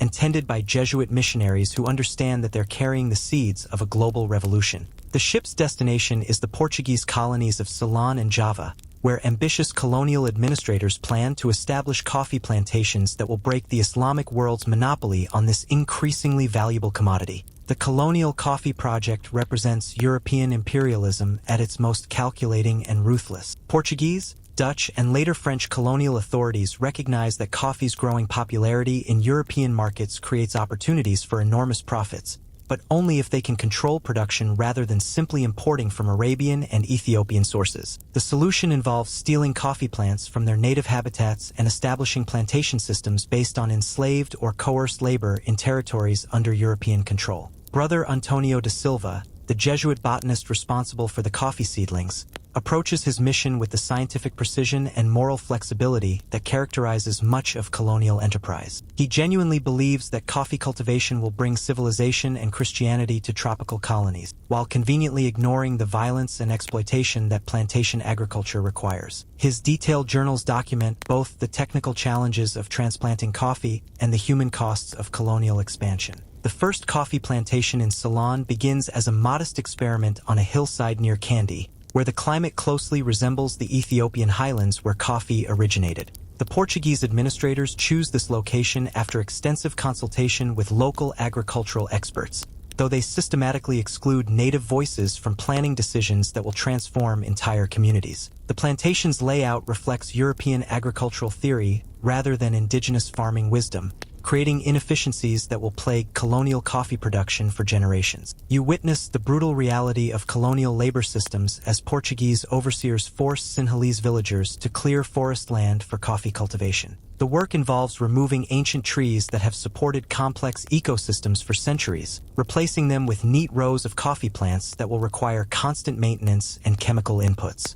The environmental destruction is immediate and obvious, but colonial authorities prioritize short-term profits over long-term ecological sustainability. The technical challenges of establishing coffee cultivation in unfamiliar environments require trial-and-error experimentation that often produces disastrous results. The first plantings fail completely when Portuguese administrators ignore local rainfall patterns and plant coffee during inappropriate seasons. The second attempt produces plants that grow but don't fruit properly, requiring expensive replanting with different varieties. These failures consume enormous resources while generating no revenue, creating financial pressures that intensify exploitation of colonial labor. The Dutch colonial administration in Java takes a more systematic approach to coffee cultivation, drawing on their experience with spice plantations and their extensive trade networks throughout Southeast Asia. The Dutch East India Company establishes coffee plantations that integrate with existing agricultural systems rather than completely replacing them,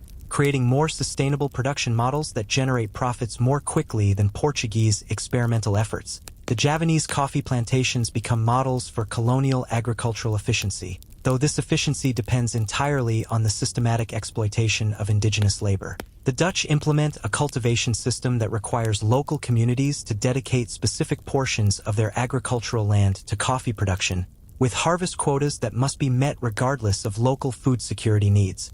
This system generates substantial profits for Dutch merchants while creating food insecurity and social disruption in Javanese communities. Historians still argue whether colonial coffee production represented economic development or simply resource extraction that impoverished colonized societies while enriching European merchants. The evidence suggests that while coffee plantations did create some employment opportunities and technical knowledge transfer, the overall impact involved massive wealth transfer from colonized communities to European colonial powers, establishing patterns of economic dependency that persist for centuries. The genetic consequences of colonial coffee cultivation prove as significant as the economic and social impacts. European colonists transport coffee varieties from different regions, creating genetic mixing that produces new coffee cultivars with distinctive characteristics. Some of these colonial varieties prove superior to original Ethiopian and Yemeni coffees in specific environmental conditions, giving colonial producers competitive advantages in international markets.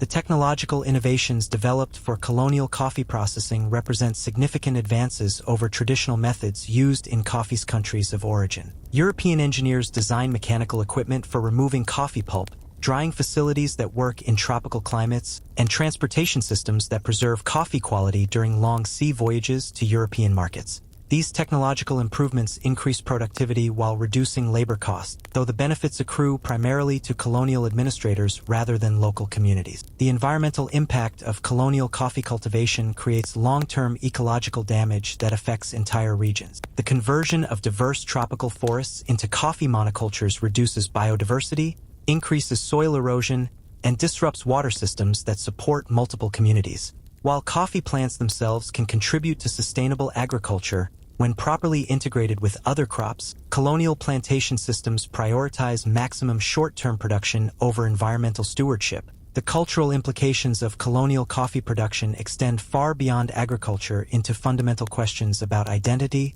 autonomy, and cultural preservation. Indigenous communities lose control over land that has supported their societies for generations, while being forced to participate in agricultural systems designed to benefit distant European consumers. Traditional agricultural knowledge is systematically devalued in favor of European technical approaches that often prove less suitable for local environmental conditions. The economic transformation of European societies through colonial coffee profits creates feedback loops that intensify colonial exploitation. Coffee revenues fund military expeditions that expand colonial territories, technological innovations that increase plantation efficiency, and financial institutions that facilitate international trade. This reinvestment of colonial profits accelerates the growth of European capitalism while systematically extracting wealth from colonized societies. The resistance movements that emerge in response to colonial coffee cultivation reveal the human costs of plantation agriculture. Local communities develop various strategies for opposing colonial control,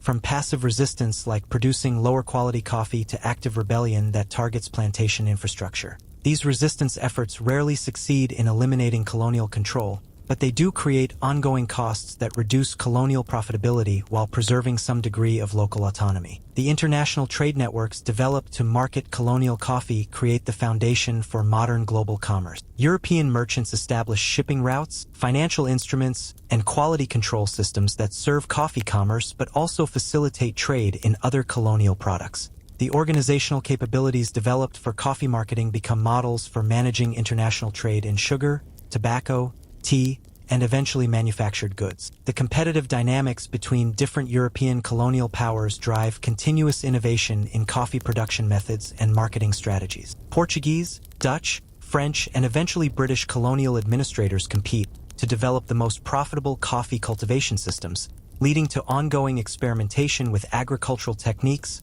labor management, and processing technologies. This competition benefits European consumers through lower coffee prices and improved quality, while intensifying exploitation of colonized communities. The scientific knowledge generated through colonial coffee cultivation contributes to broader European understanding of tropical agriculture, botany, and environmental management. Colonial administrators and missionary scientists document local growing conditions, plant diseases, processing techniques, and market preferences with systematic precision that advances agricultural science. However, this scientific progress comes at enormous cost to indigenous communities whose traditional knowledge is appropriated without compensation or recognition. As you observe the expansion of colonial coffee plantations across Portuguese and Dutch territories, you realize that Brother Kassa's forest discovery has initiated changes that extend far beyond anyone's original intentions. Coffee has become a tool of imperial expansion that generates enormous wealth for European societies while creating new forms of exploitation and environmental destruction in tropical colonies. You stand in the London Exchange on a fog-shrouded morning in 1650,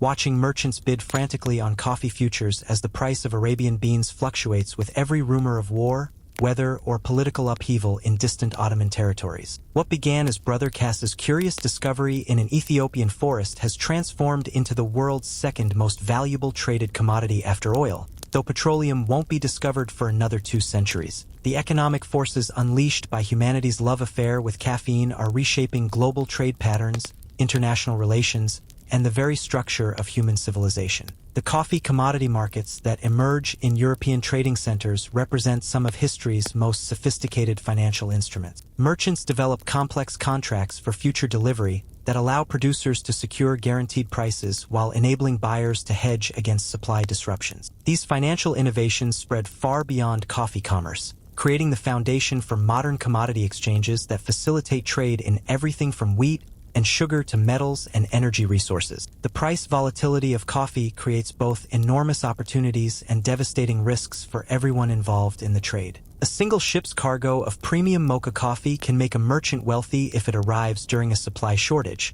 but the same cargo becomes worthless if markets are oversupplied when it reaches port. This volatility drives the development of insurance markets, credit systems, and risk management techniques that become essential components of international commerce. You witness the birth of coffee speculation as merchants begin trading coffee contracts purely for profit rather than actual coffee consumption. Speculators who never intend to take physical delivery of coffee beans buy and sell contracts based on their predictions about future supply and demand conditions. This financial activity creates additional market liquidity, but also introduces new sources of price instability that can devastate both producers and consumers. The geographic expansion of coffee cultivation accelerates as colonial powers compete to establish profitable plantations in suitable climates around the world. French colonies in the Caribbean develop coffee production that rivals Arabian quality while offering more reliable supply chains. Spanish territories in Central and South America experiment with coffee varieties that thrive in high-altitude tropical conditions. British colonies in India and Ceylon establish plantations that serve growing domestic demand while generating export revenues. The technological innovations driven by coffee commerce extend far beyond agricultural production into manufacturing,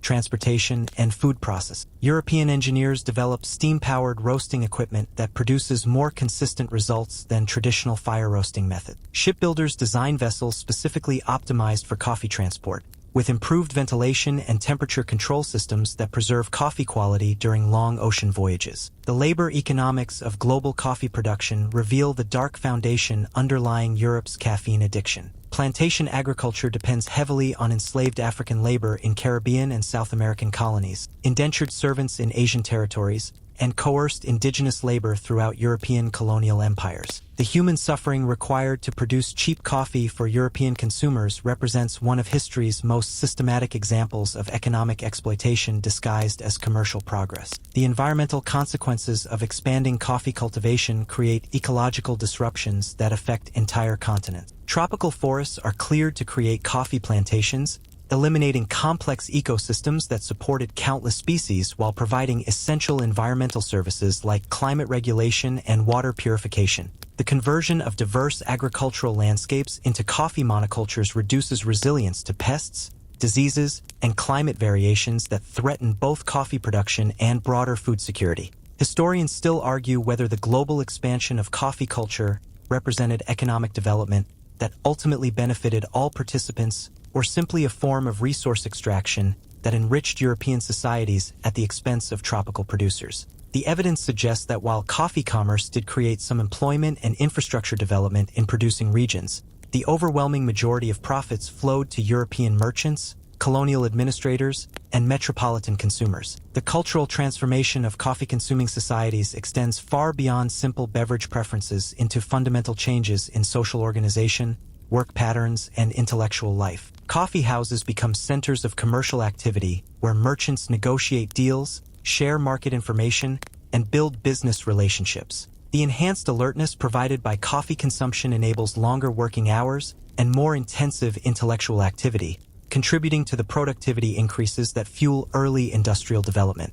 The scientific revolution in Europe receives significant support from coffee culture as the beverage's consciousness-enhancing effects improve the quality of scholarly research and scientific collaboration. Coffee houses provide venues where natural philosophers can discuss their discoveries, debate theoretical questions, and form research partnerships. The social networks created through coffeehouse interactions accelerate the spread of scientific knowledge, while fostering innovation through cross-disciplinary conversations. The political implications of global coffee commerce create new forms of international dependency and conflict. European powers compete aggressively for control over coffee-producing territories, leading to military conflicts that reshape colonial boundaries. Coffee-importing nations become vulnerable to supply disruptions caused by political instability in producing regions, creating strategic considerations that influence foreign policy decisions and military planning. The standardization of coffee quality across global markets requires the development of international grading systems, quality control protocols, and trade regulations that become models for other commodities. European merchants establish coffee exchanges that set standards for bean size, color, moisture content, and flavor characteristics. These standards facilitate international trade while creating quality hierarchies that determine prices and market access for different producing regions. The financial institutions that emerge to support coffee commerce provide capital for plantation development, processing equipment, transportation infrastructure, and marketing operations. European banks develop specialized lending products for coffee merchants, while insurance companies create policies that protect against the unique risks of tropical agriculture and international shipping.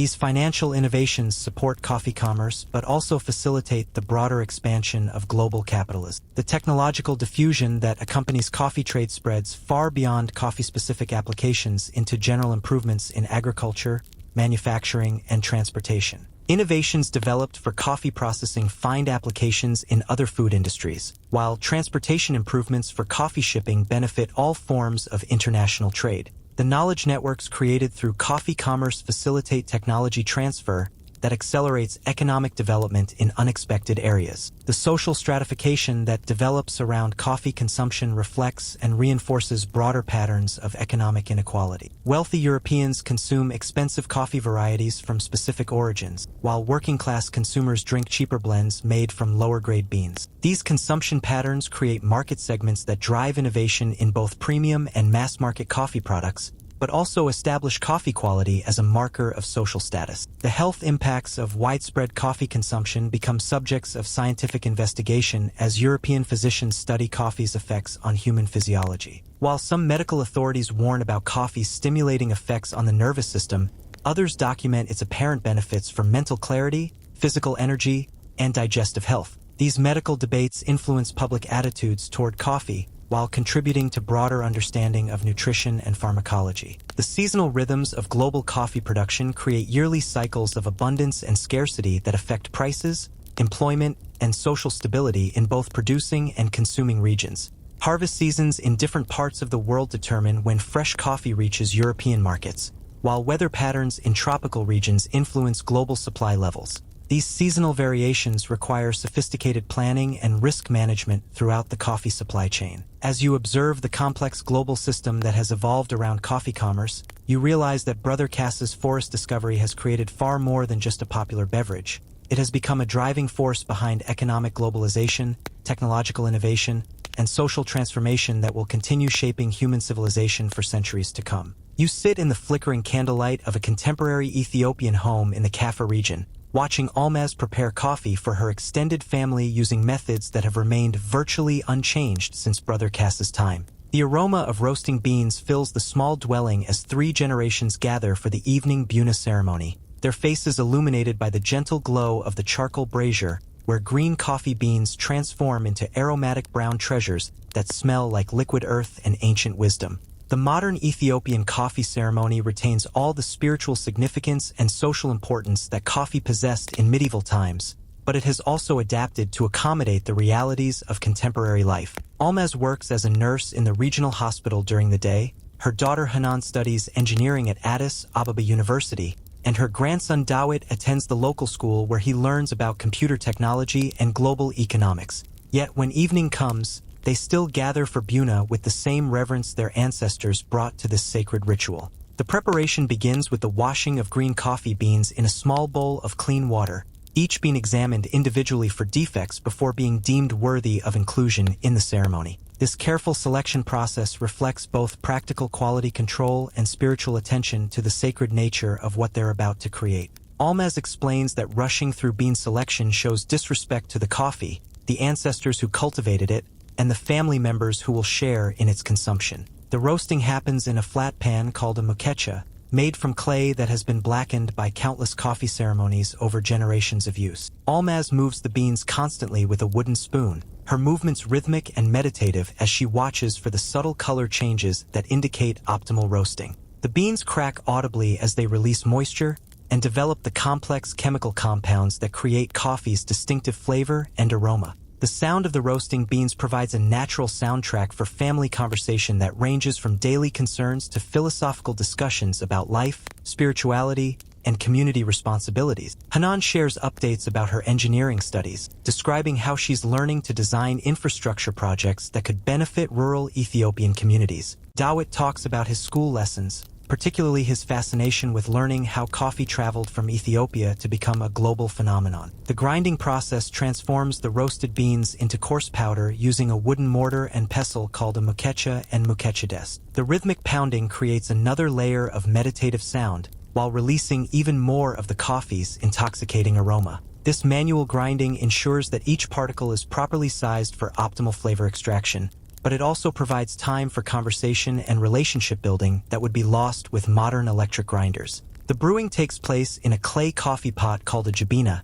Its distinctive shape evolved over centuries to create perfect extraction conditions. The narrow neck concentrates aromas, while the bulbous base provides adequate surface area for heat distribution. Almez adds the ground coffee to boiling water with careful attention to timing and temperature, creating a brewing process that combines technical precision with spiritual intention. The serving ritual involves 3 distinct rounds of coffee, each with its own name and significance. The first round, called Abel, represents blessing and is considered the most important. The second round, Tana, represents friendship and community bonding. The third round, Baraka, represents spiritual benediction and ensures that the ceremony concludes with proper reverence for coffee's sacred nature. Historians still argue whether modern Ethiopian coffee ceremonies represent authentic preservation of ancient traditions or romanticized reconstructions that emphasize cultural continuity over historical accuracy. The evidence suggests both elements are present. While the basic structure and spiritual significance of coffee ceremonies have remained remarkably consistent over centuries, specific practices have evolved to accommodate changing social conditions and cultural influences. The economic significance of coffee in contemporary Ethiopia extends far beyond cultural traditions into crucial questions of national development and international trade. Coffee remains Ethiopia's largest export crop, generating foreign currency that supports the national economy while providing livelihoods for millions of rural families. The quality and reputation of Ethiopian coffee in international markets directly affects the prosperity of communities like Almaz's throughout the coffee-growing regions. The environmental challenges facing Ethiopian coffee production reflect broader global concerns about climate change, deforestation, and sustainable agriculture. The wild coffee forests where Brother Kassa first encountered dancing goats are under increasing pressure from population growth, agricultural expansion, and changing weather patterns. Conservation efforts attempt to preserve these genetic treasure troves while supporting the livelihoods of communities that depend on coffee cultivation. The technological innovations being introduced to Ethiopian coffee farming create tensions between efficiency and tradition that echo debates happening throughout the developing world. Modern processing equipment can improve coffee quality and reduce labor requirements, but it also threatens traditional employment patterns and cultural practices that have sustained rural communities for generations. Finding the right balance between innovation and preservation requires careful attention to both economic and cultural considerations. The educational opportunities available to young Ethiopians like Dawit represent dramatic improvements over conditions that existed in Brother Kassa's time, but they also create new challenges for coffee-growing communities. Young people who receive modern educations often migrate to urban areas for better employment opportunities, leaving behind the traditional knowledge and practices that have sustained coffee culture for centuries. The global recognition of Ethiopian coffee's superior quality has created new market opportunities that benefit some producers while potentially displacing others. Specialty coffee markets in wealthy countries pay premium prices for distinctive Ethiopian varieties, but accessing these markets requires meeting quality standards and certification requirements that may be difficult for small-scale traditional producers to achieve. The cultural pride that Ethiopians feel about their country's role in coffee's global history creates both opportunities and obligations for contemporary society. Being recognized as the birthplace of coffee brings international attention and tourism revenue, but it also creates expectations for preserving cultural traditions and environmental resources that represent humanity's coffee heritage. The spiritual dimensions of coffee consumption in contemporary Ethiopia continue to reflect the deep connections between coffee and religious practice that characterized medieval monastic communities. Both Orthodox Christian and Islamic communities incorporate coffee into their religious observances, though with different ceremonial protocols and theological interpretations. The beverage that once helped Brother Kassa's monastery stay awake for prayers continues serving similar functions in modern Ethiopian religious life. The seasonal rhythms of coffee production still govern much of rural Ethiopian life, creating yearly cycles of planting, tending, harvesting, and processing that connect contemporary communities to agricultural traditions reaching back to prehistoric times. The coffee harvest season remains a time of celebration and community cooperation, bringing together extended families and neighborhoods for collaborative work that strengthens social bonds while ensuring economic survival. The linguistic heritage of coffee in Ethiopian languages preserves historical memories and cultural knowledge that provide insights into coffee's ancient origins and early development. Words for different coffee varieties, processing techniques, and ceremonial practices contain information about how coffee culture evolved over centuries, offering clues about historical developments that aren't preserved in written records. The architectural features of traditional Ethiopian homes still include spaces specifically designed for coffee ceremonies, reflecting the beverage's central importance in family and community life. These dedicated coffee areas provide appropriate ventilation for roasting smoke, storage for ceremonial equipment, and seating arrangements that facilitate the social interactions that make coffee ceremonies meaningful cultural experiences. As you participate in this timeless ritual that connects contemporary Ethiopia to Brother Kassa's medieval discovery, you realize that coffee's journey around the world has ultimately returned to its origins, where ancient wisdom about coffee's spiritual and social significance continues guiding human relationships with this remarkable beverage. You sit in the gleaming laboratory of Dr. Sarah Chan at Stanford University, surrounded by sophisticated equipment that would seem like magic to Brother Kassa, as she explains exactly what happens in your brain when you consume the beverage that medieval Ethiopian monks thought was simply a divine gift for staying awake during prayers. The white-coated researchers around you are mapping the neurochemical pathways that transform simple plant alkaloids into the consciousness-altering experience that has captivated humanity for over a millennium. The primary active compound in coffee, caffeine, works by mimicking adenosine, a neurotransmitter that accumulates in your brain throughout the day and creates the sensation of tiredness. Dr. Chun shows you molecular models that illustrate how caffeine's structure is similar enough to adenosine that it can bind to the same receptor sites in your brain, but different enough that it doesn't activate the sleepy signal. Instead, caffeine acts like a molecular imposter, blocking adenosine from doing its job while your brain continues producing dopamine and other alertness-promoting chemicals. The cascade of neurochemical events triggered by coffee consumption involves multiple brain systems working in complex coordination. Caffeine blocks adenosine receptors throughout your central nervous system, but it has particularly strong effects in areas responsible for attention, memory, and motor control. Within 15 to 20 minutes of drinking coffee, your neurons begin firing more rapidly, your blood vessels dilate to improve circulation, and your adrenal glands release stress hormones that heighten alertness and physical performance. The dose-response relationship for caffeine reveals why Brother Dawood's early coffee experiments produced such varied results depending on how much he consumed. Low doses of caffeine, equivalent to about half a cup of modern coffee, primarily enhance mood and attention without significant side effects. Moderate doses improve cognitive performance, physical coordination, and working memory. High doses can cause anxiety, jitteriness, and the kind of hypervigilance that made Brother Dawood vibrate like a tuning fork after consuming too much Monastery brew. The individual variations in caffeine sensitivity explain why different people respond so differently to identical amounts of coffee. Genetic differences in the enzymes that metabolize caffeine mean that some people clear it from their systems within a few hours, while others remain affected for 8 hours or longer. These genetic variations weren't understood in medieval times, leading to confusion about why coffee seemed miraculous for some monks while making others feel terrible. Historians still argue whether the neurological effects of caffeine represent genuine cognitive enhancement or simply the reversal of caffeine withdrawal symptoms in habituated users. Modern research suggests both mechanisms operate simultaneously. Caffeine does provide real performance benefits even to non-habitual users,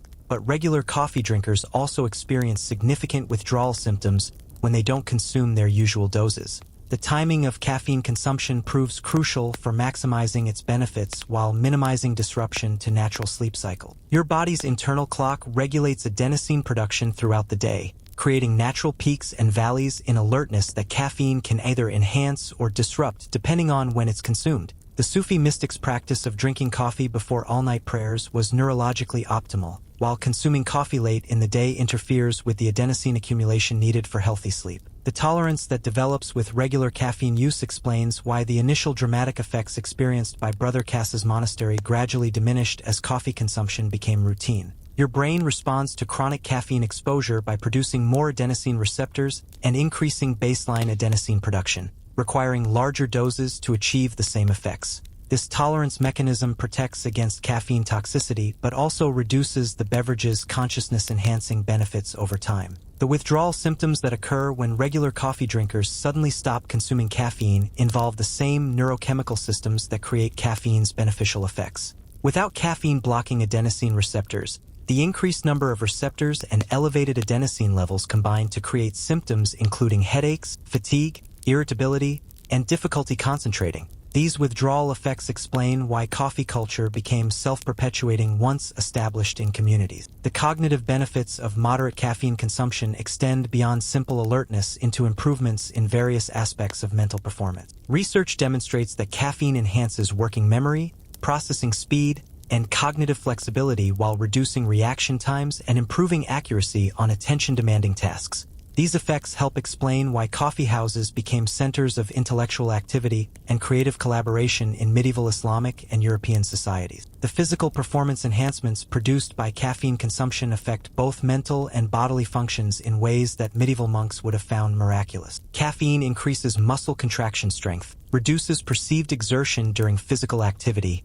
and improves coordination and reaction times. These effects would have made coffee particularly valuable for monastic communities that combined intellectual work with physically demanding agricultural labor. The mood-elevating effects of coffee consumption involve complex interactions between caffeine and neurotransmitter systems that regulate emotion and motivation. Caffeine increases dopamine activity in brain regions associated with pleasure and reward, while also affecting serotonin levels that influence mood stability. These neurochemical changes explain why coffee consumption became associated with social bonding and community building across diverse cultures. The long-term health effects of regular coffee consumption have been extensively studied using modern epidemiological methods that weren't available to medieval physicians. Current research suggests that moderate coffee consumption, defined as 3 to 5 cups per day, is associated with reduced risks of various diseases including type 2 diabetes, Parkinson's disease, and certain types of cancer. However, excessive consumption can increase anxiety,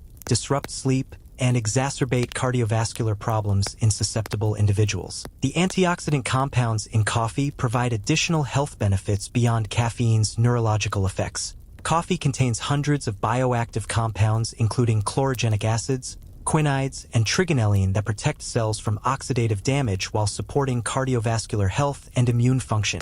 These compounds help explain why coffee-consuming populations often show better health outcomes despite the beverage's stimulant effects. The genetic factors that influence individual responses to coffee consumption are being mapped using modern molecular biology techniques that reveal remarkable complexity in how different people process caffeine and related compounds. Variations in genes affecting caffeine metabolism, adenosine receptor sensitivity, and neurotransmitter production create individual differences that can make coffee either beneficial or problematic depending on a person's specific genetic profile. The sleep architecture disruptions caused by poorly timed caffeine consumption help explain why medieval religious communities developed specific protocols for coffee use in relation to prayer schedules. Caffeine consumed within 6 hours of bedtime can reduce sleep quality even when it doesn't prevent falling asleep, affecting the deep sleep stages needed for physical recovery and memory consolidation. The Ethiopian Orthodox and Islamic communities' emphasis on morning and afternoon coffee consumption reflects intuitive understanding of these sleep-related effects. The addiction potential of caffeine is significantly lower than other psychoactive substances, but regular users do develop physical dependence that creates strong motivation for continued consumption. The withdrawal symptoms are uncomfortable but not dangerous, and tolerance levels plateau rather than increasing indefinitely. This relatively mild addiction profile helps explain how coffee culture could spread so rapidly without creating the social disruption associated with more potent drugs. The neuroprotective effects of long-term coffee consumption suggest that Brother Kassa's discovery may have provided health benefits that extended far beyond enhanced alertness for medieval prayers. Modern research indicates that regular coffee consumption is associated with reduced risks of neurodegenerative diseases including Alzheimer's and Parkinson's disease, possibly due to caffeine's effects on brain inflammation and cellular repair mechanisms. As you leave Dr. Chen's laboratory with a new understanding of the neurochemical processes underlying coffee's effects, you realize that modern science has confirmed what medieval monks intuited. Coffee genuinely enhances human consciousness in ways that support both individual performance and social cooperation, making it one of humanity's most beneficial discoveries. You trek through the misty highlands of contemporary Ethiopia, following narrow paths that wind between coffee trees whose genetic lineage traces back millions of years to the very plants that Brother Kassa's dancing goats encountered in their wild forest clearing. The morning air carries the same intoxicating aromas that have perfumed these mountains since long before humans learned to appreciate coffee's remarkable properties. But now these ancient landscapes face unprecedented challenges that threaten their survival. Dr. Tadesse Woldemariam, Ethiopia's leading coffee geneticist, guides you through the Kassa Biosphere Reserve, where teams of international researchers work frantically to catalog and preserve the wild coffee varieties that represent humanity's most precious genetic heritage. These highland forests contain thousands of distinct coffee genotypes that have evolved over millennia, each one potentially holding keys to developing coffee varieties that can resist diseases, adapt to climate change, or produce new flavor profiles that could revolutionize global coffee culture. The genetic diversity preserved in Ethiopian coffee forests is staggering in both its complexity and its vulnerability. Wild coffee populations contain genetic variations that don't exist anywhere else on Earth, including resistance genes for diseases that haven't yet affected cultivated coffee, but could devastate global production if they emerge. Dr. Wuldemariam explains that losing these wild populations would be like burning down a library containing books that haven't been written yet, genetic information with unknown but potentially crucial future applications. The climate change pressures affecting Ethiopian coffee forests create urgency that medieval monks couldn't have imagined when they first encountered coffee's benefits. Rising temperatures and changing rainfall patterns are pushing the optimal growing zones for coffee higher up the mountains. But there's only so much altitude available before the mountains end. Computer models suggest that many of today's prime coffee growing areas will become too hot and dry to support coffee cultivation within 50 years. The conservation efforts underway in Ethiopia represent a race against time to preserve genetic resources while supporting the livelihoods of communities that have been coffee's guardians for countless generations. Traditional forest management practices developed by the Oromo and other indigenous peoples have maintained coffee's genetic diversity for centuries, but these communities now face economic pressures that make forest preservation increasingly difficult without external support and alternative income sources. You witness the sophisticated seed banking operations that collect, process, and store genetic material from wild coffee populations using cryogenic preservation techniques that can maintain viability for decades or centuries. Scientists carefully document the genetic characteristics, environmental adaptations, and flavor profiles of each variety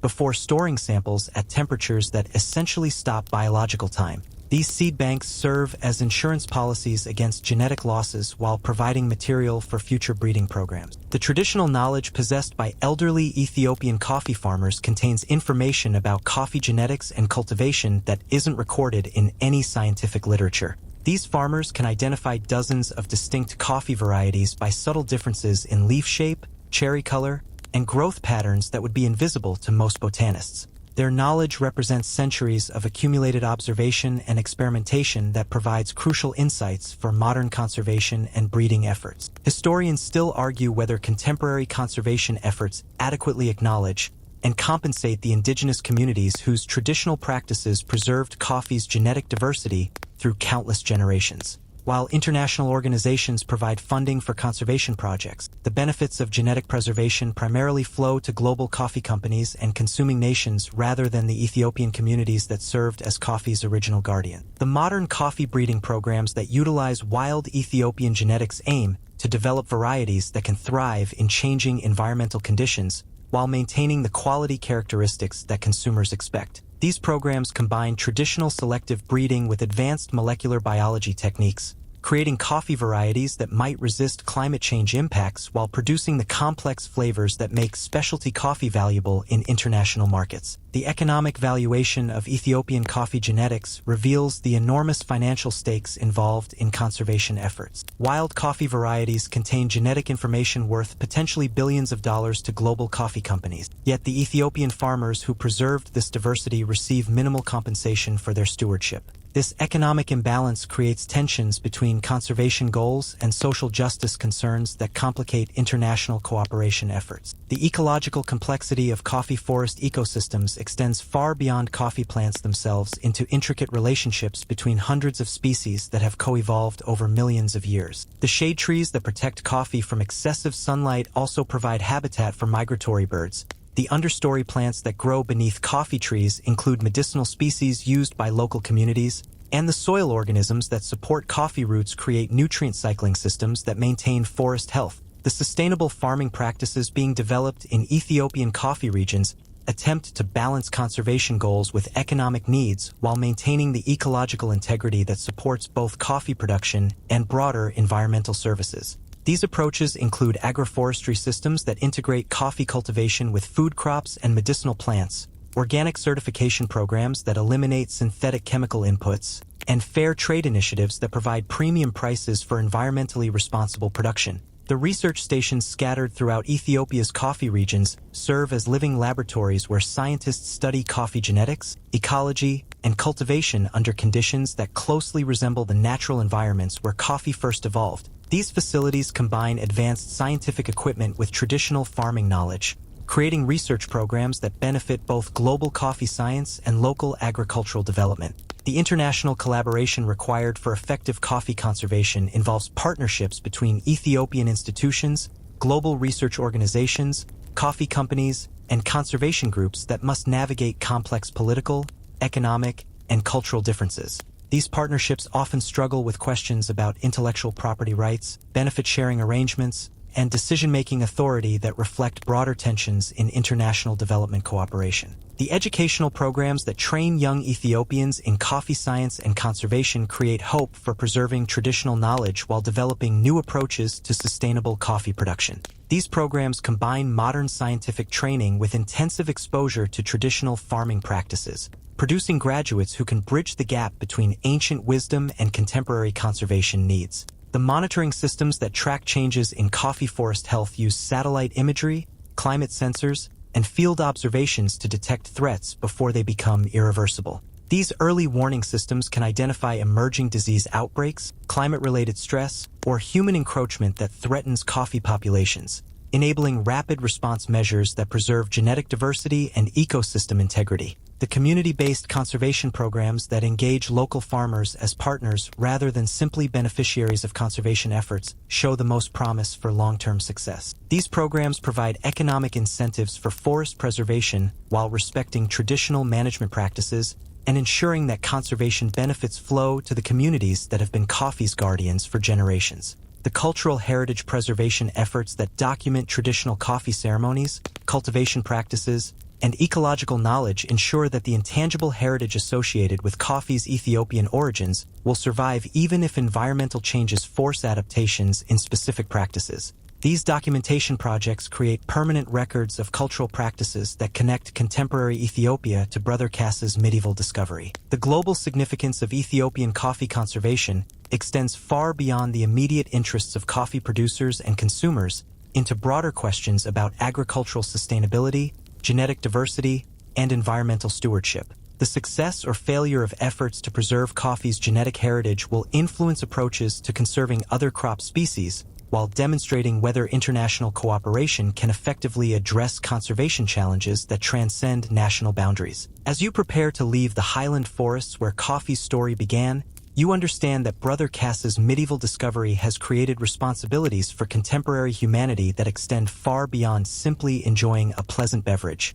The genetic treasures preserved in these ancient forests represent heritage that belongs to all of humanity, requiring protection that honors both traditional stewardship and modern conservation science. You return to that same hilltop monastery where Brother Kassa first burst through the chapel doors with news of his extraordinary discovery. But now you see the institution through eyes informed by coffee's complete global journey. The ancient stone walls still stand firm against highland winds, the prayer bells still ring at the appointed hours, and monks still gather for vigils in the pre-dawn darkness. Yet everything has been fundamentally transformed by the beverage that began as a curious solution to monastic sleepiness and evolved into a force that reshaped human civilization. Father Gevra's successor, Father Michael, leads the contemporary monastic community with full awareness of his institution's role in coffee's historical development. The monastery has become a pilgrimage destination for coffee enthusiasts from around the world who come seeking to understand the spiritual and cultural origins of their daily ritual.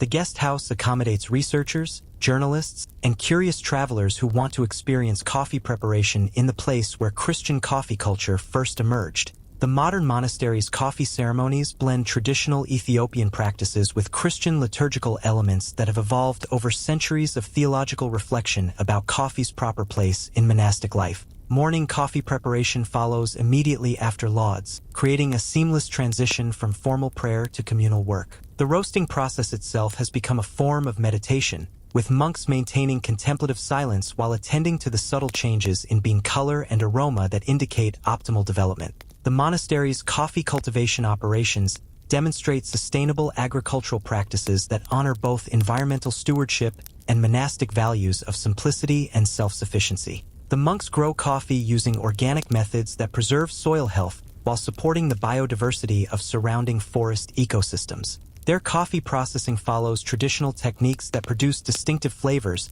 while maintaining the spiritual intentionality that has characterized monastic coffee culture since Brother Kassa's time. The educational programs offered by the monastery attract scholars, theologians, and coffee professionals who want to understand the deep connections between coffee culture and spiritual practice. Visitors participate in traditional coffee ceremonies while learning about the historical development of coffee's role in Christian and Islamic religious communities. These programs create bridges between academic research and lived spiritual experience that enrich understanding of coffee's cultural significance. The monastery's library contains one of the world's most comprehensive collections of documents related to coffee's early history, including Brother Kassa's original journals, correspondence with other monasteries about coffee cultivation, and theological treatises about coffee's spiritual implications. These manuscripts provide insights into how medieval religious communities understood and integrated coffee into their spiritual practices, offering perspectives that remain relevant for contemporary discussions about consciousness, community, and sacred ritual. The economic impact of the monastery's coffee tourism creates benefits that extend throughout the surrounding highland communities. Local farmers provide coffee beans for monastery ceremonies, artisans create traditional coffee equipment for sale to visitors, and guide services employ community members who share their knowledge of local coffee history and culture. This sustainable tourism model demonstrates how cultural heritage can generate economic benefits while preserving traditional practices. Historians still argue whether the monastery's contemporary role as a coffee heritage site represents authentic preservation of historical traditions or romanticized reconstruction designed to appeal to modern tourists. The evidence suggests both elements are present. While many current practices do maintain genuine continuity with medieval monastic coffee culture, some aspects have been adapted or emphasized to meet contemporary expectations about spiritual authenticity and cultural experience. The theological scholarship conducted at the monastery continues exploring questions about coffee's relationship to Christian spiritual practice that began with Brother Marcus's early writings. Contemporary monk scholars examine how coffee consumption affects prayer, meditation, and community building while drawing on centuries of accumulated wisdom about integrating material and spiritual practices. Their research contributes to broader discussions about embodied spirituality and the role of creation in facilitating divine encounter. The international networks maintained by the monastery connect it with religious communities around the world that share interest in coffee's spiritual dimensions.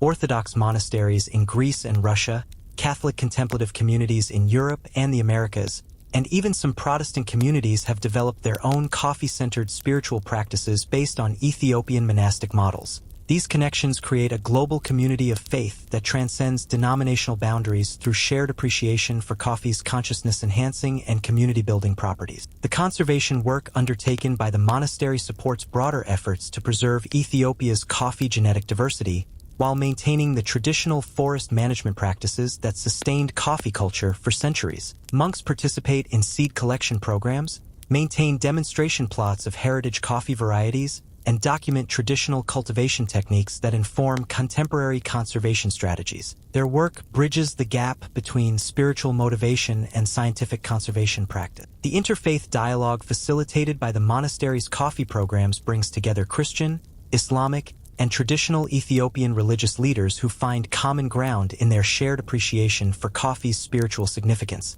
These conversations explore how different religious traditions have understood and incorporated coffee into their practices, while identifying universal themes about consciousness, community, and divine encounter that transcend specific theological differences. The cultural preservation efforts led by the monastery ensure that traditional coffee knowledge and practices will survive even as modernization transforms Ethiopian society. Monks work with elderly community members to document traditional coffee varieties, brewing techniques, and ceremonial protocols before this knowledge is lost. They also train younger generations in traditional practices while helping them understand how these practices can adapt to contemporary circumstances. The architectural developments at the monastery reflect coffee's permanent integration into monastic life, while maintaining the aesthetic and functional requirements of contemplative community. Recent construction includes purpose-built facilities for coffee processing, storage, and ceremony that incorporate traditional design elements with modern conveniences. These spaces serve practical needs while creating environments that support the contemplative aspects of coffee culture. The seasonal rhythms of monastic life continue to revolve around the coffee agricultural cycle, creating yearly patterns that connect the community to the natural world while reinforcing coffee's central role in their spiritual practice. The coffee harvest season becomes a time of special celebration and community gathering, while the processing and preparation of the year's coffee crop provides focus for winter contemplative work. The artistic expressions inspired by the monastery's coffee culture include illuminated manuscripts, carved wooden coffee equipment, and musical compositions that celebrate coffee's role in facilitating divine encounter. These artistic works continue traditions that began with Brother Samuel's medieval coffee illustrations, while incorporating contemporary artistic techniques and aesthetic sensibilities. The monastery's artistic production contributes to broader Ethiopian cultural renaissance while preserving distinctive Christian coffee traditions. The scholarly research conducted at the monastery contributes to academic understanding of coffee's historical development, while maintaining the contemplative perspective that characterizes monastic intellectual work. Monk scholars publish research about coffee's role in medieval religious communities, the theological implications of consciousness-altering substances, and the relationship between material culture and spiritual practice. Their work enriches both religious studies and coffee history, while demonstrating how contemplative scholarship can contribute to broader academic discourse. The pilgrimage experiences offered by the monastery provide opportunities for contemporary coffee lovers to connect with the spiritual dimensions of their daily ritual while experiencing the cultural context where coffee's consciousness-enhancing properties were first integrated into religious practice. Pilgrims participate in traditional coffee ceremonies, learn about coffee's historical development, and explore how coffee consumption can support rather than compete with spiritual growth. As you participate in the monastery's evening coffee ceremony, watching monks prepare the beverage with the same reverent attention that Brother Kassa brought to his first forest discovery, you realize that coffee's remarkable journey around the world has ultimately returned to its spiritual origins, where ancient wisdom about consciousness, community, and divine encounter continues guiding human relationships with this extraordinary gift from the Ethiopian highlands. You find yourself back in that original forest clearing where Brother Kassa first witnessed the dancing goats, but now the ancient coffee trees are surrounded by a complex web of relationships that span continents, cultures, and centuries. The same red cherries hang heavy on gnarled branches, their seeds containing the same consciousness-altering compounds that transformed sleepy monks into alert spiritual seekers. Yet these simple berries have become threads in a tapestry of human experience so vast and intricate that no single mind could comprehend its full scope. The spiritual journey that began with Brother Kassa's curious discovery has come full circle, but with a depth of understanding that medieval monks could never have imagined. What started as a practical solution to staying awake during prayers has revealed itself as something far more profound, a bridge between the material and spiritual worlds that demonstrates how divine gifts often come disguised as simple natural phenomena waiting for human recognition and gratitude.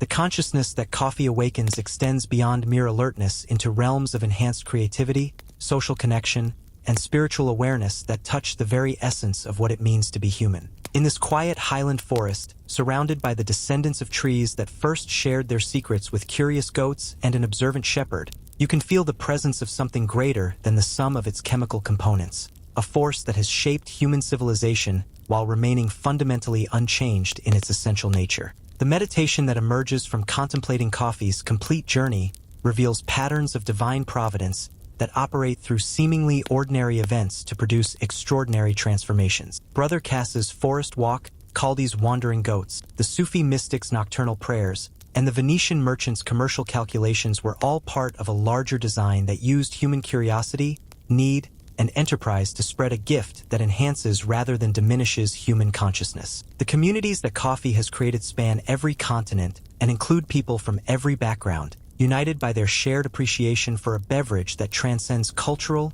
religious, and economic boundaries while honoring the diversity of human expression. From Ethiopian highlands to Seattle coffee shops, from Turkish coffee houses to Japanese kissadin, coffee culture adapts to local customs while maintaining its essential character as a facilitator of human connection and consciousness expansion. The sustainability that true coffee culture requires extends beyond environmental considerations into questions of social justice, cultural preservation, and spiritual authenticity that challenge every participant in the global coffee community.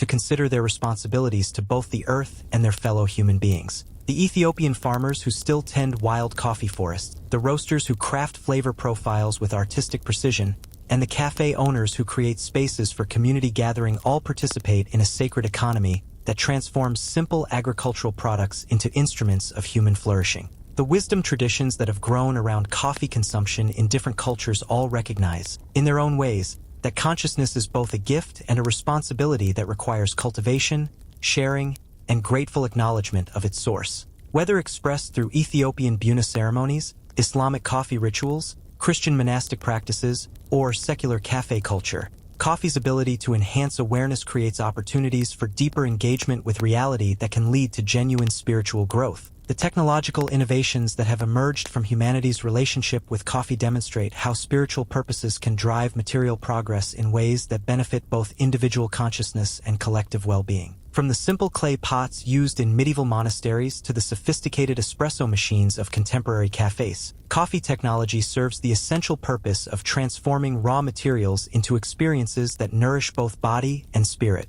The economic systems built around coffee production and distribution reflect humanity's capacity to create complex cooperative structures that serve spiritual as well as material needs. At its best, the global coffee economy demonstrates how commercial relationships can honor traditional knowledge, support sustainable practices, and generate prosperity that flows equitably among all participants in the coffee community. The artistic expressions inspired by coffee culture reveal the beverage's capacity to awaken creativity and aesthetic appreciation that enriches human life beyond its purely functional benefits. Coffee has inspired poetry, music, visual art, and architectural design that celebrate both the sensory pleasures and spiritual dimensions of coffee consumption, while creating cultural artifacts that preserve and transmit coffee wisdom across generations. The scientific understanding of coffee's effects on human consciousness confirms what spiritual traditions have long recognized, that certain natural substances can enhance rather than diminish human potential